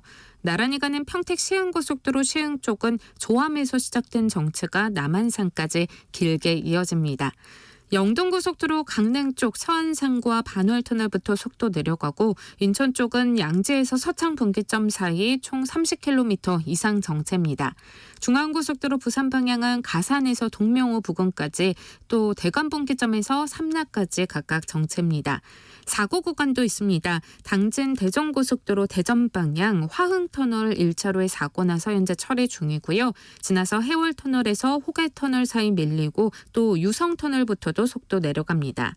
무안 광주고속도로 광주 방향은 문평 부근에 발생한 사고 여파로 한평 나비터널부터 정체 이어집니다. 각 구간 참고하시기 바랍니다. KBS 교통정보센터였습니다.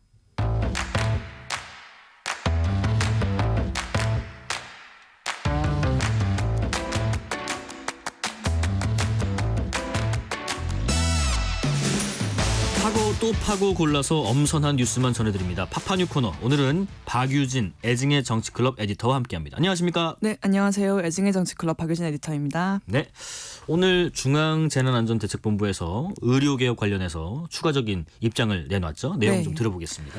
네, 우선 의대 2,000명 증원은 정부가 원칙으로 세웠다라는 것을 분명히 했고요. 이에 따라서 의료개혁 방침도 차질 없이 추진할 계획이다 이렇게 밝혔습니다. 그 첫 단계로 올해 지방의대 정원 확대에 맞춰서 내년도 전공의 정원 배정을 할 때 비수도권의 배정 비율을 높이겠다 이런 계획도 발표를 했고요. 원래 이 의료 불균형 문제를 해결하기 위해서는 단순히 의대 증원으로 안 된다. 지역 의대를 졸업하고 지역에 정착하는 의사들이 있어야 된다는 얘기를 하잖아요. 그렇죠. 그래서 이것 때문에 지역에서 수련하는 전공의들을 우선 늘리겠다 그런 방안입니다. 또한 지역에서 차질 없이 전공의들이 수련을 할 수 있도록 국립대병원 교수를 증원도 하고 임상교육훈련센터를 확충하는 등의 지원도 추진할 계획입니다. 계획이고요. 네네. 중장기적으로는 지역별 의대 정원 비율과 전공의 비율 연동하는 것을 검토한다고 합니다. 앞서서도 잠깐 얘기 나눴습니다만 어제 그 대통령하고 전공의 대표가 만나서 이제 대화를 하기도 했는데 여기에 대해서는 정부가 뭐 어떤 입장을 좀 정리해서 내놨는지 궁금하고요. 일단 전공의 대표는 부정적인 입장을 냈죠. 네.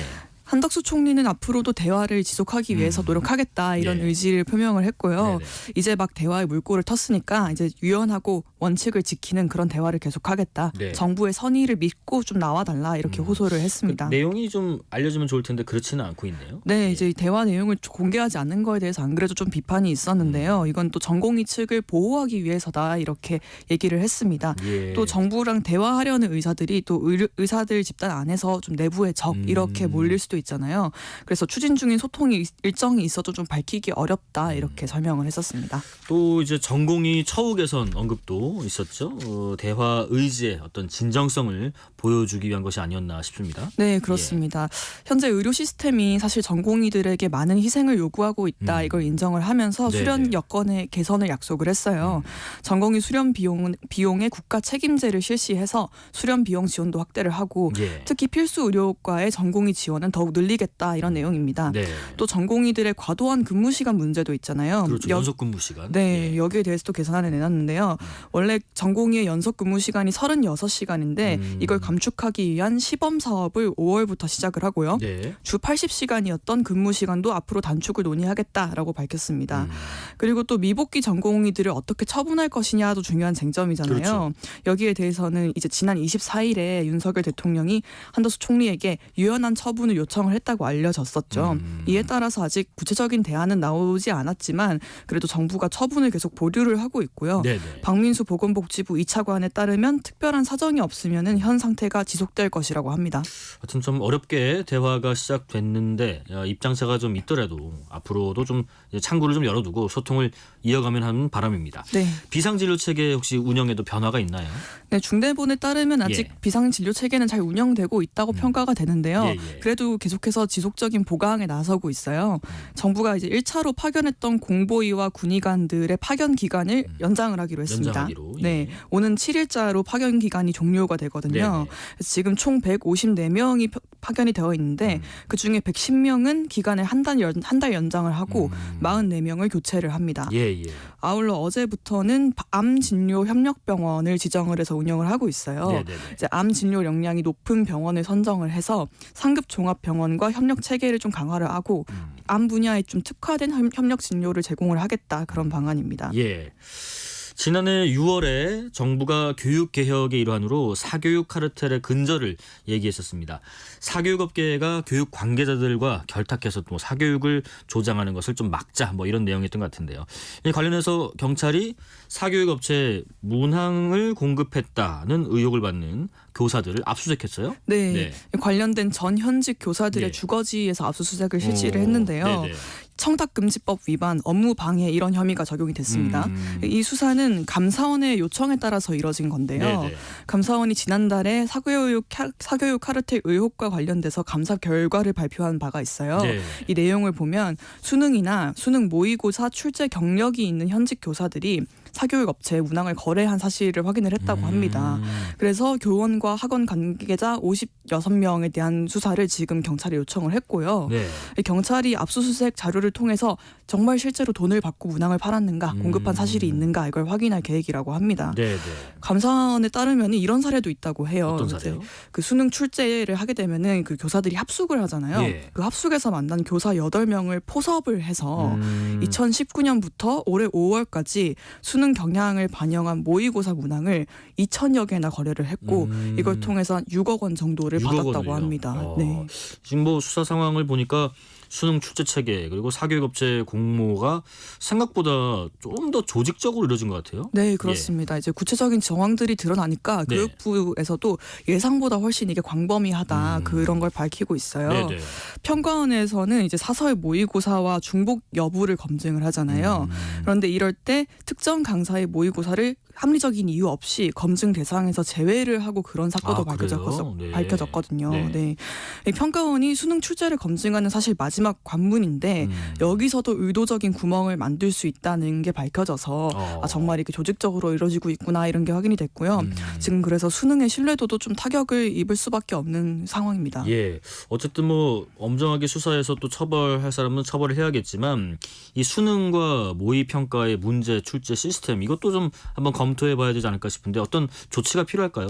네, 지난달 28일에 교육부에서 발표한 조치가 있어요. 예. 수능 출제 공정성 강화 방안이라고요. 네네. 올해 6월 수능 모의 평가부터 사교육 업체에서 제조하는 사설 모의고사와 유사한 문항에 대해서 이의 심사가 이뤄집니다. 그동안 이의 심사는 사실 문항이 오류가 있는가 이것만 따졌었거든요. 그렇죠. 그런데 심사 기준에 사교육 연관성을 추가하기로 했어요. 사교육 연관성. 네. 예. 그리고 출제 과정에서는 학원 수강생들에게만 제공하는 그런 프리미엄 사설 문제집 같은 것들이 있잖아요. 그렇죠. 이걸 또 검토를 하기로 했고요. 그리고 출제위원회 후보자 검증도 강화를 하기로 했습니다. 네네네. 네, 만약에 내가 수능 출제에 참여한 적이 있다 이런 경력을 홍보하는 교사가 있으면 배제를 하고요. 네. 그리고 올해 수능 출제위원회에서는 또 소득 증빙 자료를 좀 검토를 해서 네. 사교육 업체와 만약에 영리 행위를 했다 그런 교사를 배제하기로 했습니다. 소득 증빙 자료까지 살펴보겠다라는 계획을 내놨습니다. 이 조치가 나온 게 근데 지난 수능 영어 23번 문제 그 문제에 메가스터디의 뭐 사설 모의고사에 실려 있던 지문과 같은 문제가 나왔다. 뭐 그래서 더 얘기가 됐었죠? 네, 그렇습니다. 그래서 지난 수능의 이의 신청의 60%가 이 문제에 관한 것이었다고 해요. 이 문제 때문에 메가스터디가 지금 국수본의 사교육 카르텔 수사 대상에 올라 있기도 하고요. 네네. 경찰 압수수색에도 23번 문제와 관련된 교사들이 포함이 됐습니다. 그리고 이거와 관련해서 지금 손해배상 청구 소송도 진행이 될 예정이에요. 예. 시민단체인 반민심 사교육 카르텔 척결 특별조사 시민위원회에서 청구 소송을 한다고 했는데요. 네. 수능 영어 시험을 치른 수험생들 약 44만 명을 대리를 해서 네네. 1인당 2천만 원의 손해배상을 청구할 계획입니다. 44만 명에 1인당 2천만 원이면 얼마죠? 합치면은 9조 원 가량이라고 9조 원이요. 하더라고요. 자, 그런데 얼마 전에 초대 국가수사본부장, 국수본부장이 메가스터디 사회이사로 선임됐어요? 네, 그래서 지금 좀 논란이 있는데요. 지난해 퇴임을 했던 남구준 전 국가수사본부장이 네네. 메가스터디 사회이사로 선임이 됐습니다. 수사 공정성을 두고 좀 우려가 나올 수밖에 없는 상황이죠. 네. 이 사교육 카르텔 수사 대응을 위해서 영입을 한 게 아니냐라는 의심이 나오는데요. 네. 이게 좀 증폭될 수밖에 없는 게 남 전 본부장이 교육이나 사업 관련해서 어떤 경험이 전혀 없다고 합니다. 그래서 이 수사에 대응한 인선이 아니냐라는 얘기가 더 나오고요. 네네. 근데 일단 정부 공직자윤리위원회에서 취업 승인은 내렸거든요. 네, 고위직들은 취업 승인 받아야 되거든요. 그렇죠. 네. 근데 일단 이게 내려졌기 때문에 절차상의 문제는 없다고 합니다. 그래서 수사에 과연 이게 실질적으로 영향을 미칠 것인가는 좀 더 지켜봐야 할 것 같습니다. 예, 마지막 소식은 지진 관련된 이야기인데요. 지난 3일이었죠. 네. 타이완 동부 화롄현에서 규모 7.2의 엄청 큰 강진이 있었습니다. 네. 한국 시간으로 오늘 오후 1시 50분에도 규모 5.4의 지진이 추가로 발생했어요. 피해 상황이 또 들어온 게 있나요? 네, 한국 시간 오늘 오후 2시 기준으로요. 네. 사망자가 12명, 12명. 실종자가 16명, 아이고. 부상자가 1000여 명입니다. 네네. 그리고 붕괴된 건물 같은 곳에서 고립된 사람도 한 700명 정도로 집계가 되고요. 상당히 많네요. 네, 이재민은 1000여 명입니다. 네. 그 지진 현장에서 본진 이후에 한 400차례 정도 계속 여진이 나고 있어서 긴장을 좀 놓을 수 없는 상황이고요. 예, 예. 그리고 기반 시설이 손상이 되었기 때문에 수도와 전기가 공급되지 않는 가구도 많습니다. 아이고. 이재민들도 그래서 발이 묶인 상황이고요. 지금 복구 작업을 계속 진행 중이라고 합니다. 여진이 본진 이후에 400차례 이상 계속되고 있고 기반 시설까지 이제 고장 났다 보니까 이 수도 전기 같은 거 기본적인 거 끊기면 굉장히 불편하거든요. 네. 이게 또 복구 작업도 해야 되고 구조 작업도 해야 되고 굉장히 어려운 것 같은데 이 고립된 분들에 대한 구조 작업 상황은 어떻게 되나요? 네, 고립된 분들이 가장 많은 곳이 타이루거 국립공원이라는 곳인데요. 국립공원, 네네. 네, 이 공원은 화롄의 대표적인 관광지입니다. 해발 2,000m가 넘는 산으로 둘러싸인 대리석 계곡인데요. 네. 그런 만큼 평소에도 낙석 위험이 커서요. 그렇겠네요. 네, 이번 지진으로 산사태가 났어요. 그래서 660명이 공원에서 나오지를 못하고 인근의 숙박시설에서 묵고 있다 아니다 이렇게 파악이 됐었습니다. 네. 또 산세도 험하고 날씨도 흐리고 이래서 구조작업이 좀 까다로웠다고 하는데 다행히 오늘 오후에 좀 속도가 붙어서 사망자와 고립자들이 이제 속속 발견되고 있다고 합니다. 예. 네. 그리고 인근 광산 지역에서도 87명이 고립된 일이 있었어요. 광산에서도요? 네, 근데 다행히 여기서도 64명이 구조가 됐다고 합니다. 네, 아직 구조가 되지 않은 분들도 빨리 구조가 무사히 네. 되기를 좀 바라보겠습니다. 타이완 지진의 상징이 된 이 텐왕싱 건물, 이 건물이 오늘부터 철거 작업에 들어가요. 네, 이 지진 때문에 건물이 9층 높이인데요. 네네. 정말 피사의 사탑처럼 이런 게 기울어져가지고 네네네. 그만큼 이 지진이 강력하다라는 것을 보여주는 그런 장면으로 소개가 되고 어느 정도 있어요. 기울어진 거예요? 40% 정도 기울어진 상황이니까 거의 네. 45도 느낌으로 예. 생각하시면 될 것 같아요. 네. 네, 그런 상황인데 이게 여진이 계속되고 있다고 또 말씀을 드렸잖아요. 이게 이런 상황이 지속되면은 완전히 붕괴될 수도 있어서 네. 그래서 화리안 당국이 서둘러 철거에 들어갔습니다. 지진 직후에 이 건물에 갇혀 있었던 주민도 있었어요. 네. 23명이 있었는데 다행히 23명은 긴급 구조가 됐고 여성 1명은 숨진 채 발견이 됐다고 합니다. 네, 건물이 40% 이상, 그러니까 거의 뭐 45도 각도 정도로 기울어진 상태, 참 위험한 상황이다 보니까 네. 철거 작업에 들어갔다고 합니다. 이번 지진의 위력이요, 이 규모 7.2, 원자폭탄 32개가 한꺼번에 터질 때와 맞먹었다라는 분석도 있던데 이게 네. 근데 규모에 비해서는 다행히 피해가 적은 편이라고 하고요. 그렇습니다. 근데 이게 가능했던 게 뭐였냐 했더니 타이완의 어떤 내진 설계, 이게 좀 주목받고 있다고 하더라고요. 네, 이 타이완이 불의 고리라고 하죠. 예, 그 예. 지진이 자주 발생하는 그 경계에 있어서 굉장히 지진이 잦은데 네. 99년에는 규모 7.6의 지진이 있었습니다. 네. 그래서 2,400명이 숨지고 무려 10만 명이 다친 그런 아픈 일이 있었는데요. 네. 이 일 이후로 석 달 만에 건축법을 개정을 해서 내진 설계를 굉장히 강화를 했어요. 네, 네. 그래서 내진 설계가 힘든 건축물 같은 경우에는 완충 시설이라고 하죠. 이걸 추가를 해서 건물이 지진이 나도 흔들리지 않게 움직임을 줄여주는 그런 공사도 했었고요. 네. 그리고 더불어서 정책적인 조치, 시민 대상의 캠페인도 굉장히 꼼꼼하게 해왔습니다. 99년 이전에 지어진 건축물 3만 6천 채를 점검을 하고요. 네. 안전 조치를 추가할 수 있도록 보조금도 지급을 했습니다. 네, 그리고 이 주민들이 알아서 이 보조금 지급을 신청을 하고 내진이 잘 되어 있는지 안 돼 있는지 검증을 해봐야 되잖아요. 네네. 그래서 내진 설계 기준을 계속해서 갱신을 하면서 이걸 확인하는 주민들에게도 보조금을 주었었습니다. 그리고 지진에 대한 대응과 훈련을 담당하는 국가급 센터도 2곳이나 두고 있고요. 이런 조치들을 사전에 다 촘촘히 또 꼼꼼하게 했기 때문에 네. 이번 지진 규모가 7.2였는데도 조금 피해가 덜했다. 그렇습니다. 예, 예. 그걸 비교해 볼 수 있는 게 2010년 IT 지진인데요. 예. 당시 지진의 규모가 이번 대만 지진보다 조금 약한 7.0이었어요. 7.0. 예. 네, 그런데 사망자가 22만 명이 나왔었거든요. 그렇군요. 이걸 비교해 보면 확실히 이번 지진에서 사상자가 덜 나왔다라는 거를 알 수 있죠. 네. 그래서 이만큼 지진은 확실히 대비를 통해서 피해를 크게 줄일 수 있는 재난이고 네. 우리나라도 좀 더 내진 설계 관련해서 더 많은 조치가 있으면 좋겠다 그런 생각이 들었습니다. 예, 우리도 뭐 지진으로 피해를 본 경험이 있기 때문에 이런 네. 내진 설계 관련된 내용들, 정책적인 조치들도 한번 꼼꼼히 살펴보면 좋겠습니다. 김진희님, 피해가 적어서 다행입니다. 우리나라도 대비를 해야 하는데 걱정이 되네요라고 문자 주셨네요. 네. 여기까지 말씀 듣겠습니다. 지금까지 박유진 애증의 정치클럽 에디터였습니다. 고맙습니다. 감사합니다.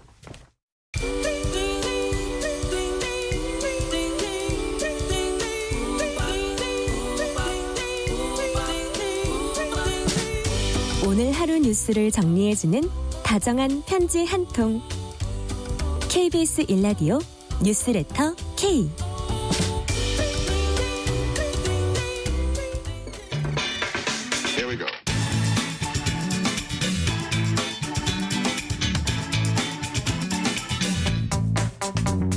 금요일 저녁은 시사를 초월해서 문화 이야기 나눠봅니다. 뉴스레터 K 금요일 코너죠. 금시초문.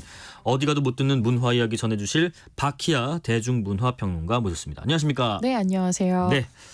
오늘은 어떤 이야기를 준비해 주셨을까요? 네, 굉장히 흥미로우면서도 또 반가운 소식인데요. 네. 3월 말에 김혜순 시인의 시집 날개 환상통이 네. 미국 전미도서 비평가 협회상에서 수상을 했죠. 상 받았죠. 네네. 네, 그러면서 이제 달라진 한국 문학의 위상을 또 절감하게 되는 계기가 됐고요. 예. 다양한 문학상에서 또 한국 문학을 또 부르고 있으면서 또 한국 문학이 해외에 번역되는 종수가 많아지고 있다는 반가운 소식입니다. 김혜순 시인의 이 소식은 저희도 이전에 한번 짧게 짧게 다룬 적이 있었는데 네. 이 어떤 상인 거고 이 상을 받은 게 어떤 의미를 가진 건지 다시 한번 좀 소개해 주실까요? 네, 전미도서 비평가 협회는 예. 그 김혜순 작가를 이제 선정을 하면서 네네. 그 날개 환상통의 영업한 팬텀 페인 윙즈라는 이제 제목으로 수상작으로 발표를 했어요. 네. 협회 측은 한국에서 가장 혁신적인 동시대 작가가 새 언어를 전달하는 강력한 시집이라고 소개를 했고요. 이 전미도서 비평가 협회에 대해서 잠깐 설명을 드리자면 네네. 미국 언론 출판계에 종사하는 도서평론가들이 1974년에 뉴욕에서 창설한 비영리 단체입니다. 예, 예. 퓰리처상, 전미도서상 등과 함께 미국을 대표하는 문학상으로 꼽히고 있죠. NBCC로 약어로 불리네요. 네. 우리 문학이 이렇게 해외에서 날개를 펴고 있다고 해주셨는데 이 얘기하면 가장 대표적으로 생각나는 게 그 작가 한강의 채식주의자이거든요. 네. 예, 예. 벌써 2016년의 일인데요. 오, 네. 이때 한강 작가의 채식주의자가 세계 3대 문학상, 노벨상, 맨부커상, 공크루상 중 하나인 맨부커 인터내셔널상을 수상했습니다. 네네. 이건 한국인 최초. 였고요. 그렇죠. 그래서 워낙에 그 당시에 화제가 많이 됐었죠. 화제됐었죠. 네. 그리고 한강 작가의 수상 이후에 세계 문학계에서 한국 문학이 차지하는 위상이 달라졌다고도 할 수 있습니다. 그때는 맨부커상이었고 지금은 이름이 부커상으로 네. 바뀌었다고 하더라고요.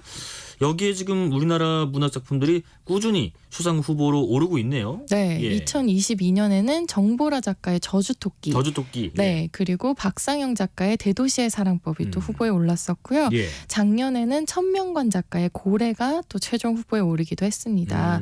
또 올해는 또 새로운 작품들이 또 수상 후보에 올랐는데요. 네네. 황석영 작가의 장편소설 철도원 3대가 부커상 1차 후보에 2019년에 이어서 또 두 번째로 올랐습니다. 두 번째로요. 네, 최종 수상작들은 5월 20일 날 발표된다고 합니다. 네. 다음 달에 발표가 되네요. 평론가님은 이 중에서 네. 읽어보신 작품 있으실지 또 뭐 특별히 좋아하는 작가 있으실지 좀 궁금하네요. 저는 예. 에밀 김의 아시아 문학상 후보였던 김혜진 작가의 예. 딸에 대하여라는 책이 있어요. 딸에 대하여. 네. 네네. 네, 이거 어머니가 이제 딸을 바라보는 1인칭 시점에서 딸을 바라보는 이야기인데 예, 이 얘기가 좀 독특한 게 딸과 딸의 동성 연인이 한 집에 살게 되면서 어머니와 그러면서 이제 펼쳐지는 이야기를 어머니의 시선에서 담은 이야기예요. 딸에 대하여. 네. 소설이나 뭐 시 장르뿐만 아니라 아동 문학 같은 다양한 장르에서도 한국 문학이 두각을 나타내고 있어요. 네, 제가 개인적으로 예. 동화책을 모으는 취미가 있어서 그러세요? 네, 그래서 사실 이 상에 굉장히 관심이 많은데 네네. 아동 문학의 노벨상이라고 불리는 한스 크리스티안 안데르센상이 네네. 있어요. 들어봤습니다. 네, 여기서 글 부문 최종 후보 쇼트리스트라고도 하는데 여기 6명 중에 이금희 작가가 또 포함이 됐습니다. 이금희 작가님. 네, 이금희 작가가 포함이 됐고 또 안데르센상 그림 부문에는 이수지 작가가 또 그림 2022년에 부분도 있군요. 네, 수상을 이미 했는데요. 또 글 부문에서는 이금희 작가가 한국 작가로서는 이제 최초여서 네. 곧 열리는 이제 볼로냐 국제 아동도서전에서 수상 여부가 결정되는데 너무 궁금하죠. 사실 기대 많이 하고 있습니다. 이 볼로냐 국제 아동 도서전에서 수상 여부가 결정되고요. 네. 지금 올라온 후보가 이수지 작가님. 이수지 작가는 2022년에 수상을 네네네. 했고 네, 이금희 작가. 네, 이금희 그렇습니다. 작가가 포함이 되어 있습니다. 네. 주요 문학상이 영미 또 유럽 언어권 중심으로 네. 생각하면 사실 우리 문학은 중심보다는 좀 주변부에 있었던 것 같은데 지금은 이제 좀 중심을 향해서 가고 있다 이렇게 보면 될까요? 네, 사실 예. 한국 문학은 이제 말씀하신 것처럼 네네. 좀 세계 문학사에서는 좀 변방에 있었다라고 얘기를 할 수가 있어요. 네. 좀 냉정하게 들리겠지만 사실 이 언어의 차이라는 게 좀 무시할 수 없는 그렇죠. 영역이기도 하고요. 예. 근데 이 한국 문학의 역사는 130년에 사실 달하지만 세계에서는 말씀드린 것처럼 소개된 바가 없었는데 여기에 대해서 영어가 만국 공통어라서 한국 문학을 번역을 했을 때 그 맛을 제대로 살리기 어려워서 그렇다라는 그렇죠. 얘기가 뭐 있었습니다. 구수한 사투리랄지 아니면 네. 뭐 우리만 표현할 수 있는 어떤 색감의 표현이랄지 여러 가지 많잖아요. 그 부분에서는 사실 우리나라 말 많이 갖고 있는 그 말맛이라고 하잖아요. 그렇죠. 뭐 달짝지근하다 이거 영어로 어떻게 할 맞습니다. 거예요? 그 사실 너무 적절한 예시를 네네네. 들어주셨는데 그런 것들을 번역하는 데 있어서 분명히 어려움이 있었죠. 하지만 또 1968년에 일본에서 네. 설국이라는 작품이 노벨문학상을 탔어요. 아, 설국. 예, 예. 네, 그러면서 이 얘기는 또 변명이 아니냐라는 또 얘기가 있었거든요. 네. 그래서 여기에 또 자극을 받아서 우리나라에서도 1974년부터 꽤 됐죠. 네, 문해진흥원, 그러니까 현재 문화예술위원회에서 네. 한국문학 번역 지원 사업이란 걸 시작을 합니다. 네네. 그래서 이 한국문학을 해외에 소개하는 게 1990년대부터 본격적인 성과를 이제 거두기 시작했는데 대표적인 사례가 고은 시인. 네. 네, 2000년대 초반에 고은 시인이 외신으로부터 노벨문학상 유력 후보로 꼽혔었죠. 네. 참 그런 표현들 이 어떻게 번역하나 궁금하기도 해요. 뭐 얼큰하다랄지, 그쵸. 아니면 우리는 시원하다라는 게 네. 그 시원하다는 게 아닌데 그쵸. 어떻게 번역될지 참 그런데 지금 보니까 민간하고 정부 차원에서 네. 번역 출판 지원이 이루어져서 계속해서 2020년 말 기준으로 이 한국문학번역원은 38개 언어권에 1,911종을 지원했다. 네. 그리고 40개 언어권에 1,500종 넘게 또 지원했다 하는데 그쵸. 이 많이 팔리고는 있는지도 궁금해요. 네, 한국문학번역원에서 이제 조사를 했는데 네. 한국문학이 2023년 기준으로 최근 5년간 해외에서 185만 부가 팔렸다고 해요. 185만 부요? 네, 네네. 그 기간 동안에 이제 누적해서 5천 부 이상 판매된 작품이 총 60여 종이었고 그 중에 27종은 누적 판매 부수 1만 부를 또 기록을 했습니다. 네네. 그래서 이게 사실 1년 만에 42.9%가 증가한 수치기는 한데 네. 이 판매 실적이 번역원에서 발간을 지원한 것만 포함했다는 걸 생각하면 그럼 더 많이 그렇죠. 예. 네, 실제 판매량은 그거보다 높을 수 있는 거죠. 네, 그래서 이 번역원 입장에서는 예. 한국 문학이 문학 한류의 도입비를 이제 지났고 네. 그래서 성장기에 안정적으로 진입했다는 분석을 합니다. 그래서 이 한국 문학 자체가 굉장히 독자적인 문학으로 존중받고 있다는 평가를 하고 있고요. 네네. 지난 3월 6일에 영국 가디언은 영화, 가요 등의 K컬처라고 하죠. 이 K컬처의 영향력을 분석하면서 차기 K컬처에 주목할 분야로 한국 문학을 언급하기도 했습니다. 영화, 뭐 가요 말고도 네. 한국 문학을 또 K컬처에 주목할 분야. 맞습니다. 이렇게 한국 문학이 사랑받는 거는 뭐 문학 자체에 주는 힘도 있겠지만은 번역의 힘이 있어서 가능한 것 같기도 하다는 생각도 드네요. 네, 이 분야에서 또 굉장히 유명한 안톤 허라는 번역가가 있어요. 네. 그래서 이 저주토끼와 대도시의 사랑법의 번역가이기도 한데요. 이 안톤 허 번역가의 말에 따르면 네. 사실 번역 자체는 번역가 일의 40%밖에 되지 않는다. 그래요? 번역할 작품을 고르고 또 국내 출판사로부터 번역권 따내고 그리고 번역 이후에는 현재 에이전시하고 출판사의 작품을 소개하고 홍보하는 역할까지 모두 번역가의 일이다라고 이걸 해서 번역가분이 다 하세요? 그렇죠. 이게 굉장히 저도 신선한 부분이었거든요. 네네. 그래서 저주토끼하고 이제 대도시의 사랑법도 전적으로 안토너 번역가가 총대를 메고 해외에 수출한 작품이라고 해도 과언이 아닙니다. 네네. 저주토끼 이 작품 하나를 그냥 번역하면서 끝나지 않고 그렇죠. 번역권을 따내고 현재 에이전시와 뭐 소개하고 계약하고 홍보하고 야 많은 역할을 하네요. 네. 안톤 허 번역가께서는 한국 문학에 대해서는 어떤 평가 좀 하나요? 네, 한국 문학 독자로서 굉장히 특권이 있다고 생각한다. 그리고 이 특권을 세상과 나누고 싶어서 이 한국 문학을 번역하는 번역가가 된 것 같다고 얘기를 하고요. 네네. 네, 그리고 미국에서는 번역 문학이 많이 팔리지 않는다는 또 얘기를 해요. 우리나라 독자 말로 그래서 세계 최고다. 오스카 시상식에서 영화 기생충의 책임 프로듀서가 한국 관객에게 고마움을 표하는데 네네. 이게 가장 양질의 피드백을 주기 때문이라고 얘기를 하거든요. 예. 근데 이 문학도 똑같다라는 말을 하면서 정말 훌륭한 독자들이 많은 나라가 우리나라라고 얘기를 합니다. 자, 그런데 이렇게 해외에서는 독자들이 좀 가까워지고 있고 네. 좋은 결과도 내고 있는데 국내 시장은 어떤지 궁금해요. 이게 독서율, 뭐 독서량이 뭐 계속 준다, 뭐 이런 얘기도 있던데요. 네, 방금까지 저희가 너무나 그 청사진에 대해서 네, 사실 네. 얘기를 했었는데 네. 출판사들 입장에서는 이 해외 시장의 반응은 너무 반가운데 국내 판매는 부진한 게 굉장히 안타까운 거죠. 고민이네요. 네. 네. 그래서 출판사 은행나무의 주연선 대표가 이제 예. 얘기하기를 지난해 출간한 김우경의 헬로 베이비는 국내에서 초판이 겨우 팔렸다. 근데 이제 지난해 프랑크푸르트 도서전에서 주목을 받으면서 영미권과 물론 제3세계까지 판권 계약을 마쳤다라는 되게 얘기를 차이가 했습니다. 나네요. 네, 그래서 이게 참 안타까운 부분인데 국내에서는 굉장히 특별한 작가가 아닌 이상 네네. 요즘은 초판 소화도 힘들다고 합니다. 하긴 뭐 이렇게 책 뭐 봐야 되지 고민하는 분들 중에서 유명한 작가가 낸 작품 뭐 있나 네. 보자 뭐 이렇게 접근하는 분도 많다 보니까 또 이런 것 같기도 한데 일단 소설보다는 또 소설을 영화나 뭐 드라마로 만든 작품들을 더 많이 보고 있다. 뭐 이런 얘기도 있어요. 네, 예. 최근에 개봉한 영화죠. 댓글 부대라는 영화가 있는데, 댓글 부대, 네네. 이거는 장강명 작가의 소설을 이제 원작으로 해서 영화가 된 작품이고요. 네. 그리고 또 장강명 작가의 소설인 한국이 싫어서라는 작품도 영화가 됐는데 지난해 국제영화제 부산국제영화제에서 개막작으로 또 상영이 됐었습니다. 네, 네. 그리고 박민규 작가의 장편소설 죽은 왕녀를 위한 파반느는 또 며칠 전에 고화성 배우, 변요한 배우 주연으로 영화가 결정됐죠. 이렇게 소설보다 소설을 영화나 드라마로 만든 작품을 더 많이 보는 그 네. 이유가 뭘까요?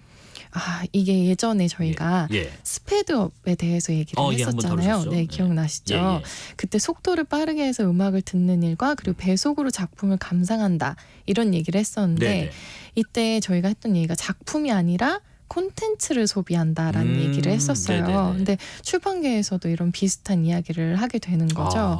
네, 그래서 책으로 이제 읽는 것보다 영화나 드라마로 만들어서 빨리빨리 이제 보는 문화가 정착됐기 때문에 그런 상황에서는 사실 종이책을 공들여서 읽는 것 자체가 좀 시간 낭비로 어떤 사람들에게 느껴지기도 하는 거죠. 네네네. 그럼 뭐 출판사에서도 이런 네. 부분들의 트렌드를 좀 파악해서 전략도 좀 새로 짜야 되지 않나 싶기도 해요. 그렇죠. 예. 아무래도 국내 독자들을 새롭게 찾아낸다라는 개념이 좀 필요한데요. 네네. 그래서 저자 강연, 북클럽 같은 뭐 다양한 방안을 추진 중이에요. 근데 이런 행사들이 또 신규 독자 유입으로 또 직행하는 건 아니라서 그러니까 한 출판 관계자의 말에 따르면 또 저자 강연도 강연 그 자체를 즐기는 거다. 근데 이 책이라는 콘텐츠로 다시 연결되진 않는다라면서 힘겨움을 좀 토로했습니다. 참 고민이 있겠습니다. 네. 어쨌든 양적으로나 대외적으로 많은 성장을 했고 또 결실을 거둬들이고 있는데 이 한국 문학 질적으로도 성장하려면 어떤 것들이 더 필요할까요? 네, 사실 상을 받는 문학 작품들이 생기면 예. 그 작가의 다른 작품들까지 읽어보게 되거나, 그렇죠.